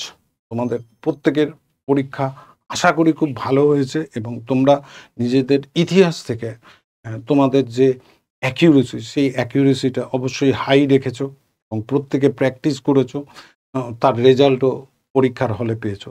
Thank you very much. Upcoming আরও যে পরীক্ষাগুলো রয়েছে, সেই পরীক্ষায় ভালো রেজাল্ট করার জন্যে প্রচেষ্টা চালিয়ে যাও এবং চলতে থাকুক। আমাদের সামনে প্রচুর পরীক্ষা রয়েছে, সেই পরীক্ষাতেও আমরা একইভাবে ফেস করব। Thank you very much. প্রত্যেকে ভালো থেকো, সুস্থ থেকো, এবং আরও ভালো প্রিপারেশন নিয়ে আপকামিং পরীক্ষায় এগিয়ে চলো। ক্লার্কশিপ পরীক্ষার শিফট 1 এবং শিফট 2-তে 16 তারিখ মানে শনিবার দিন যে দুটো পেপার হয়েছে, সেখানে সায়েন্সের যে কোয়েশ্চেনগুলো এসছে, মেনলি ফিজিক্স এবং কেমিস্ট্রি, সেই পার্টটার যে উত্তর হবে সেই উত্তরটা নিয়ে আমি এই ভিডিওতে আলোচনা করব। টোটাল আমাদের কোয়েশ্চেন এসছে 6টা মাত্র, এবং কোয়েশ্চেনের লেভেল একদম ইজি, মানে 6-এ 6 সবাই পাবে। ঠিক আছে, জাস্ট লম্বা করব না, 5 মিনিটের মধ্যে এই ভিডিওর মাধ্যমে উত্তরগুলো জাস্ট একটু দেখে নাও। শিফট 1-এ আমাদের যেটা দিয়েছে, সূর্যের আলো আসতে আর্থে কতটা সময় লাগে? 8 মিনিট 19 সেকেন্ড, আমরা সবাই জানি। তো উত্তর হবে option number A, that is 8 minute. গেল, শেষ। নেক্সট, নিম্নলিখিত কোনটির একক হলো বার? যারা আমাদের ইউটিউবে ক্লাস করেছো, আমি প্রায় অল্টারনেটিভ সেশনেই এই কোয়েশ্চেনটা হুবহু এই জিনিসটাই রেখেছি, এবং এগুলো কমন দেওয়ার ব্যাপারে কোনো রকম কোনো ক্রেডিট নেই, কারণ এগুলো একদমই সোজা প্রশ্ন, এগুলো আসে পরীক্ষাতে এবং আগামী দিনেও আসবে। তো ব্যারোমিটার থেকে বার কথাটা এসছে, টরিসেলি থেকে টর কথাটা এসছে, atmosphere, pascal, newton per metre square, এগুলো সব চাপের একক।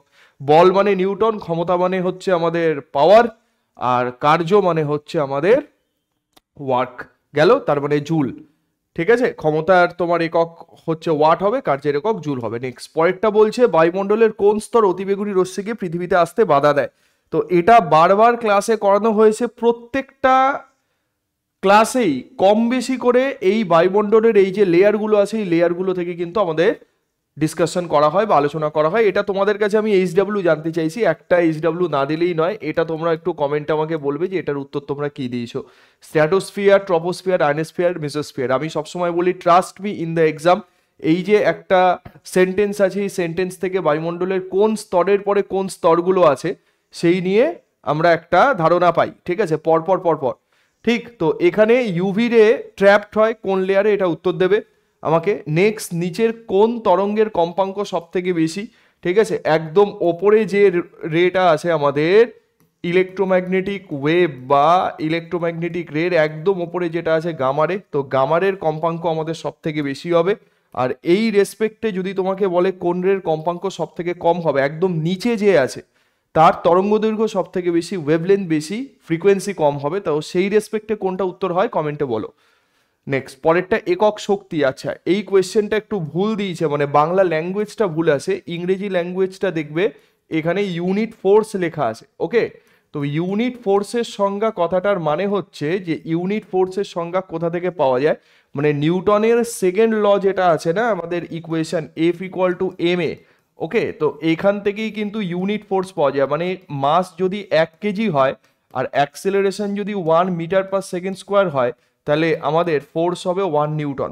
তাহলে এই যে ইউনিট ফোর্স হলো, সেই ইউনিট ফোর্স আমরা কোথা থেকে পাই? নিউটনের সেকেন্ড ল, মানে দ্বিতীয় গতিসূত্র, যেটা F = ma, বল = ভর গুণ ত্বরণ, যে সমীকরণটা আছে সেই সমীকরণ থেকে পাই। দ্যাটস ওয়াই এটার উত্তর হবে সেকেন্ড ল অফ মোশন। ঠিক আছে, এটা একক শক্তি।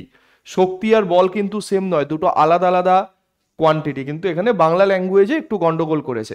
যাই হোক, নেক্সট হচ্ছে আমাদের কিসের অধ্যয়নকে অর্নিথোলজি বলা হয়? অর্নিথোলজি কাকে বলে? পাখি সম্পর্কে যে অধ্যয়ন আছে তাকে আমরা বলি অর্নিথোলজি, তাই তো? এটা আমরা সবাই জানি। ব্যাস, এই 6টা কোয়েশ্চেন এসছে আমাদের এই পার্টটা থেকে। গেল? ঠিক আছে, আশা করি এখানে 6 পাবে সবাই। এই কোয়েশ্চেনগুলো নিয়ে কারোর কোনো ডাউট থাকারই কথা নয়, বারবার করে এগুলো ক্লাসে করানো হয়েছে। হ্যাঁ, এই একটা কোয়েশ্চেন হয়তো একটু চ্যালেঞ্জিং হতে পারে, এই কোয়েশ্চেনটার ল্যাঙ্গুয়েজ হয়তো তোমরা না বুঝতে পারো, কিন্তু বাদবাকি যে কটা কোয়েশ্চেন এসছে একদম ইজি, সবাই পারবে। ঠিক আছে, কোনো রকম কোনো প্রবলেম হওয়ার, সমস্যা হওয়ার কোনো কথাই নেই। ওকে, বেশ, শিফট 1 এবং শিফট 2 থেকে এই 6টা কোয়েশ্চেনই তোমাদের এসছে। Thank you so much. আচ্ছা, এই ভিডিওতে আমরা ক্লার্কশিপ শিফট 3 এবং 4 টোটাল রবিবার অ্যাকচুয়ালি যতগুলো এমসিকিউ এসছিল বা যতগুলো প্রশ্ন ছিল, তার মধ্যে ফিজিক্স এবং কেমিস্ট্রি থেকে দেখা গেছে যে টোটাল 10টা প্রশ্ন এসছে। সেই 10টা প্রশ্নের উত্তর কি হবে আমরা এই ভিডিওতে আলোচনা করব। চলো, শিফট 3 এবং 4-এ টোটাল 10 কোয়েশ্চেনের মধ্যে ফার্স্ট কোয়েশ্চেন, নিচের কোন নিষ্ক্রিয় গ্যাস ক্যান্সার চিকিৎসায় ব্যবহার করা হয়? ঠিক আছে, ক্যান্সার চিকিৎসায় কোনটা ব্যবহার করা হয়? এটা রেডিও অ্যাক্টিভ নিষ্ক্রিয় গ্যাস, যেটা আমরা জানি যে একমাত্র রেডিও অ্যাক্টিভিটি প্রপার্টি ছাড়া কেউ ক্যান্সার চিকিৎসাতে ব্যবহার করা যায় না। তো রেডিও অ্যাক্টিভ প্রপার্টি কার মধ্যে আছে? Radon. So radon will be the correct answer, যেটা ক্যান্সার চিকিৎসায় ব্যবহার করা হয়। ওকে, নেক্সট, পরের কোয়েশ্চেন, ব্লুটুথ কার এক্সাম্পল? হ্যাঁ, এইটা একটা ভালো কোয়েশ্চেন দিয়েছে, কম্পিউটারের জায়গা থেকে এই প্রশ্নটা দিয়েছে, এটা খুব ভালো প্রশ্ন। শোনো, ব্লুটুথ যার এক্সাম্পল সেটাকে বলা হয় হচ্ছে WPAN। WPAN মানে wireless personal area network. So option number C will be the correct answer, যেটা আমরা শর্ট রেঞ্জ